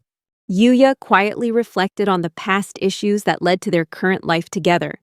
He didn't want to remain dependent on Kaide or her family forever. He didn't want to end up like his father, who left for the country. While he was still lost in his thoughts, Kaide suddenly interrupted him, saying she wanted them both to work hard because the final exams were approaching. Yuya also remembered that he had been asked to inherit Kaidi's father's position, so he had to pass his final exams before he could go to university. On the way to school, it started to drizzle lightly, so they both took shelter under one umbrella. Kaide still wanted to cling to him. And just like that night, their close friends unexpectedly showed up, disrupting their private moment. Utsuki and Shinji teased them for sharing an umbrella. Utsuki asked Kaide if she was happy, and she was indeed happy to be embraced by her lover. Seeing this, Utsuki imitated her, happily sharing her umbrella with Shinji, despite the murderous glares from the other girls around them. Utsuki asked Kaide about her exam preparation, and Kaide replied that although the material was quite extensive, she was still on track with her studies. Utsuki suggested that the whole group should hold a study session together, and Shinji agreed with the idea. Because Kaide wanted to concentrate better in a quiet place, she suggested the group study at her house. Yuya could only remain silently apprehensive, as Utsuki was enthusiastic about the idea. They discussed whether they could do it over the weekend and who would join. Shinji asked if they should invite Nikaido, but Yuya was sure she would decline. However, Kaide didn't want to leave Nikaido out. She objected and said she would invite her later. Utsuki watched them worriedly. After school, Nikaido accepted their invitation, much to Yuya's surprise. He thought she would refuse as usual, but this time she said she wanted to try the group study session because it sounded interesting. She added that she wanted to know what Kaide's family mansion looked like. Yuya immediately froze. He had explained to his friends that Kaide's mother let him stay for free, but he didn't want people to know that they lived together in that house. Nikaido further explained that if Kaide and Nikaido taught Yuya together, his grades would improve. Yuya nodded in agreement, thinking to himself that his score would surely skyrocket. Nikaido teased him, telling him to prepare himself because she was a very strict teacher. Yuya begged Nikaido to be gentle with her, to which she replied that she would consider it if he called her sensei. Yuya readily bowed and complied with her request. Nikaido blushed, surprised that Yuya, the person she secretly loved, would actually do that. She turned the page, covered her mouth with the book, and quietly breathed a sigh of relief when she heard Yuya call her name. The next day, they had a physical education class, but because it had been raining all morning, they had to change their usual schedule. The boys planned to play soccer outdoors with the other classes, while the girls would play basketball indoors. However, in the end, the boys had to play basketball indoors as well. Yuya pushed the basketball hoop near the court, watching the boys excitedly. Nikaido asked him about it. Yuya shrugged, explaining that men are simple creatures. They get excited when they see something they wouldn't normally see. Nikaido teased him, asking if he would get excited seeing her in her gym uniform. Yuya shook his head, saying he didn't think that would excite him. Nikaido pouted and conceded, saying it would be different if it were his girlfriend's tracksuit. Yuya agreed and pictured Kaida and her tracksuit. Nikaido just sighed, then teased him about being a secret admirer. Yuya said that the boys were all excited because they had a chance to impress the girls, and that it was very easy for them. Nikaido agreed with him, then said that she wasn't the one who could comment on this either. Yuya looked at her in confusion. Nikaido brushed it off and said that she wanted to be more serious. Nikaido wanted Yuya's attention and encouragement, which made him breathe a sigh of relief and happily watch her back. The match began, with the boys playing first. Yuya admitted that although soccer was his favorite sport, basketball was also quite interesting. Nikaido approached Yuya, who was resting after the game. She was surprised that he played better than she expected. Yuya modestly denied her compliment, saying he was nothing compared to the basketball team captain, and also because his opponents had rather repetitive playing styles. However, Nikaido insisted that she was impressed with him. even though he wasn't a member of the basketball team. She promised to play even more impressively, since she was a member of the basketball team. While the girls were discussing tactics, Yuya looked at her and thought she was about to give it her all in the next game. And indeed, she continued to score a lot of points. The game became tense. One of her opponents tried to block her shot, but unfortunately, she was bumped into by another girl and twisted her ankle. The whole class looked at her with worried eyes. The girl apologized, but Nikaido just smiled and reassured her not to worry, as it was just a minor sprain. Nikaido felt certain that the pain would subside after applying ice and resting for a while. She asked her teacher for permission to go to the infirmary. The teacher agreed and asked if she needed any help, but she refused. Seeing her condition, Yuya decided to follow her and asked Shinji to keep an eye on her. Shinji could only feel anxious and uneasy, knowing it would be difficult to deceive that strict and intimidating teacher. On the way to the infirmary, Yuya caught up with Nikaido and asked if she was all right. She was slightly surprised to see him. He advised her not to pretend she was okay, then offered his shoulder for her to lean on. Nikaido accepted, walking slowly, but luckily, Yuya was able to support her in time. She blushed when she realized her chest had accidentally brushed against his right arm. The awkwardness made her feel guilty, but Yuya denied it, saying he was just helping her because she had lost her balance due to the pain. Both of them felt uncomfortable in the situation. She felt like she was bothering him, but Yuya just smiled and told her not to worry. He asked if she could try going further. Nikaido replied that she would give it a try, even though it would be difficult. Yuya thought for a moment, then seemed to have made a decision. Yuya bent down and hunched his back, and Nikaido, startled, realized what he meant. He offered to carry her since no one was staring at them. Nikaido felt a little embarrassed, but still gently jumped onto Yuya's back and wrapped her arms around his neck. After she settled down, Yuya told her to hold on tight because he was about to leave quickly. Nikaido felt guilty and thanked him for carrying her. They both went to the infirmary, where the nurse asked about Nikaido's condition. Yuya decided to return to the gym, but Nikaido unexpectedly grabbed his shirt, wanting him to stay a little longer. The nurse cheerfully said she would explain to the teacher so Yuya could stay with her. The situation was really awkward for both of them. The nurse examined Nikaido's sprained ankle and explained that the injury was prone to recurrence, so she would apply ice and that Nikaido needed to go to the hospital for further examination. Nikaido listened and sat still, knowing that it would be difficult to walk. The nurse asked Yuya to help Nikaido in the meantime, and he readily agreed. The nurse left, jokingly telling them to keep protecting the little princess.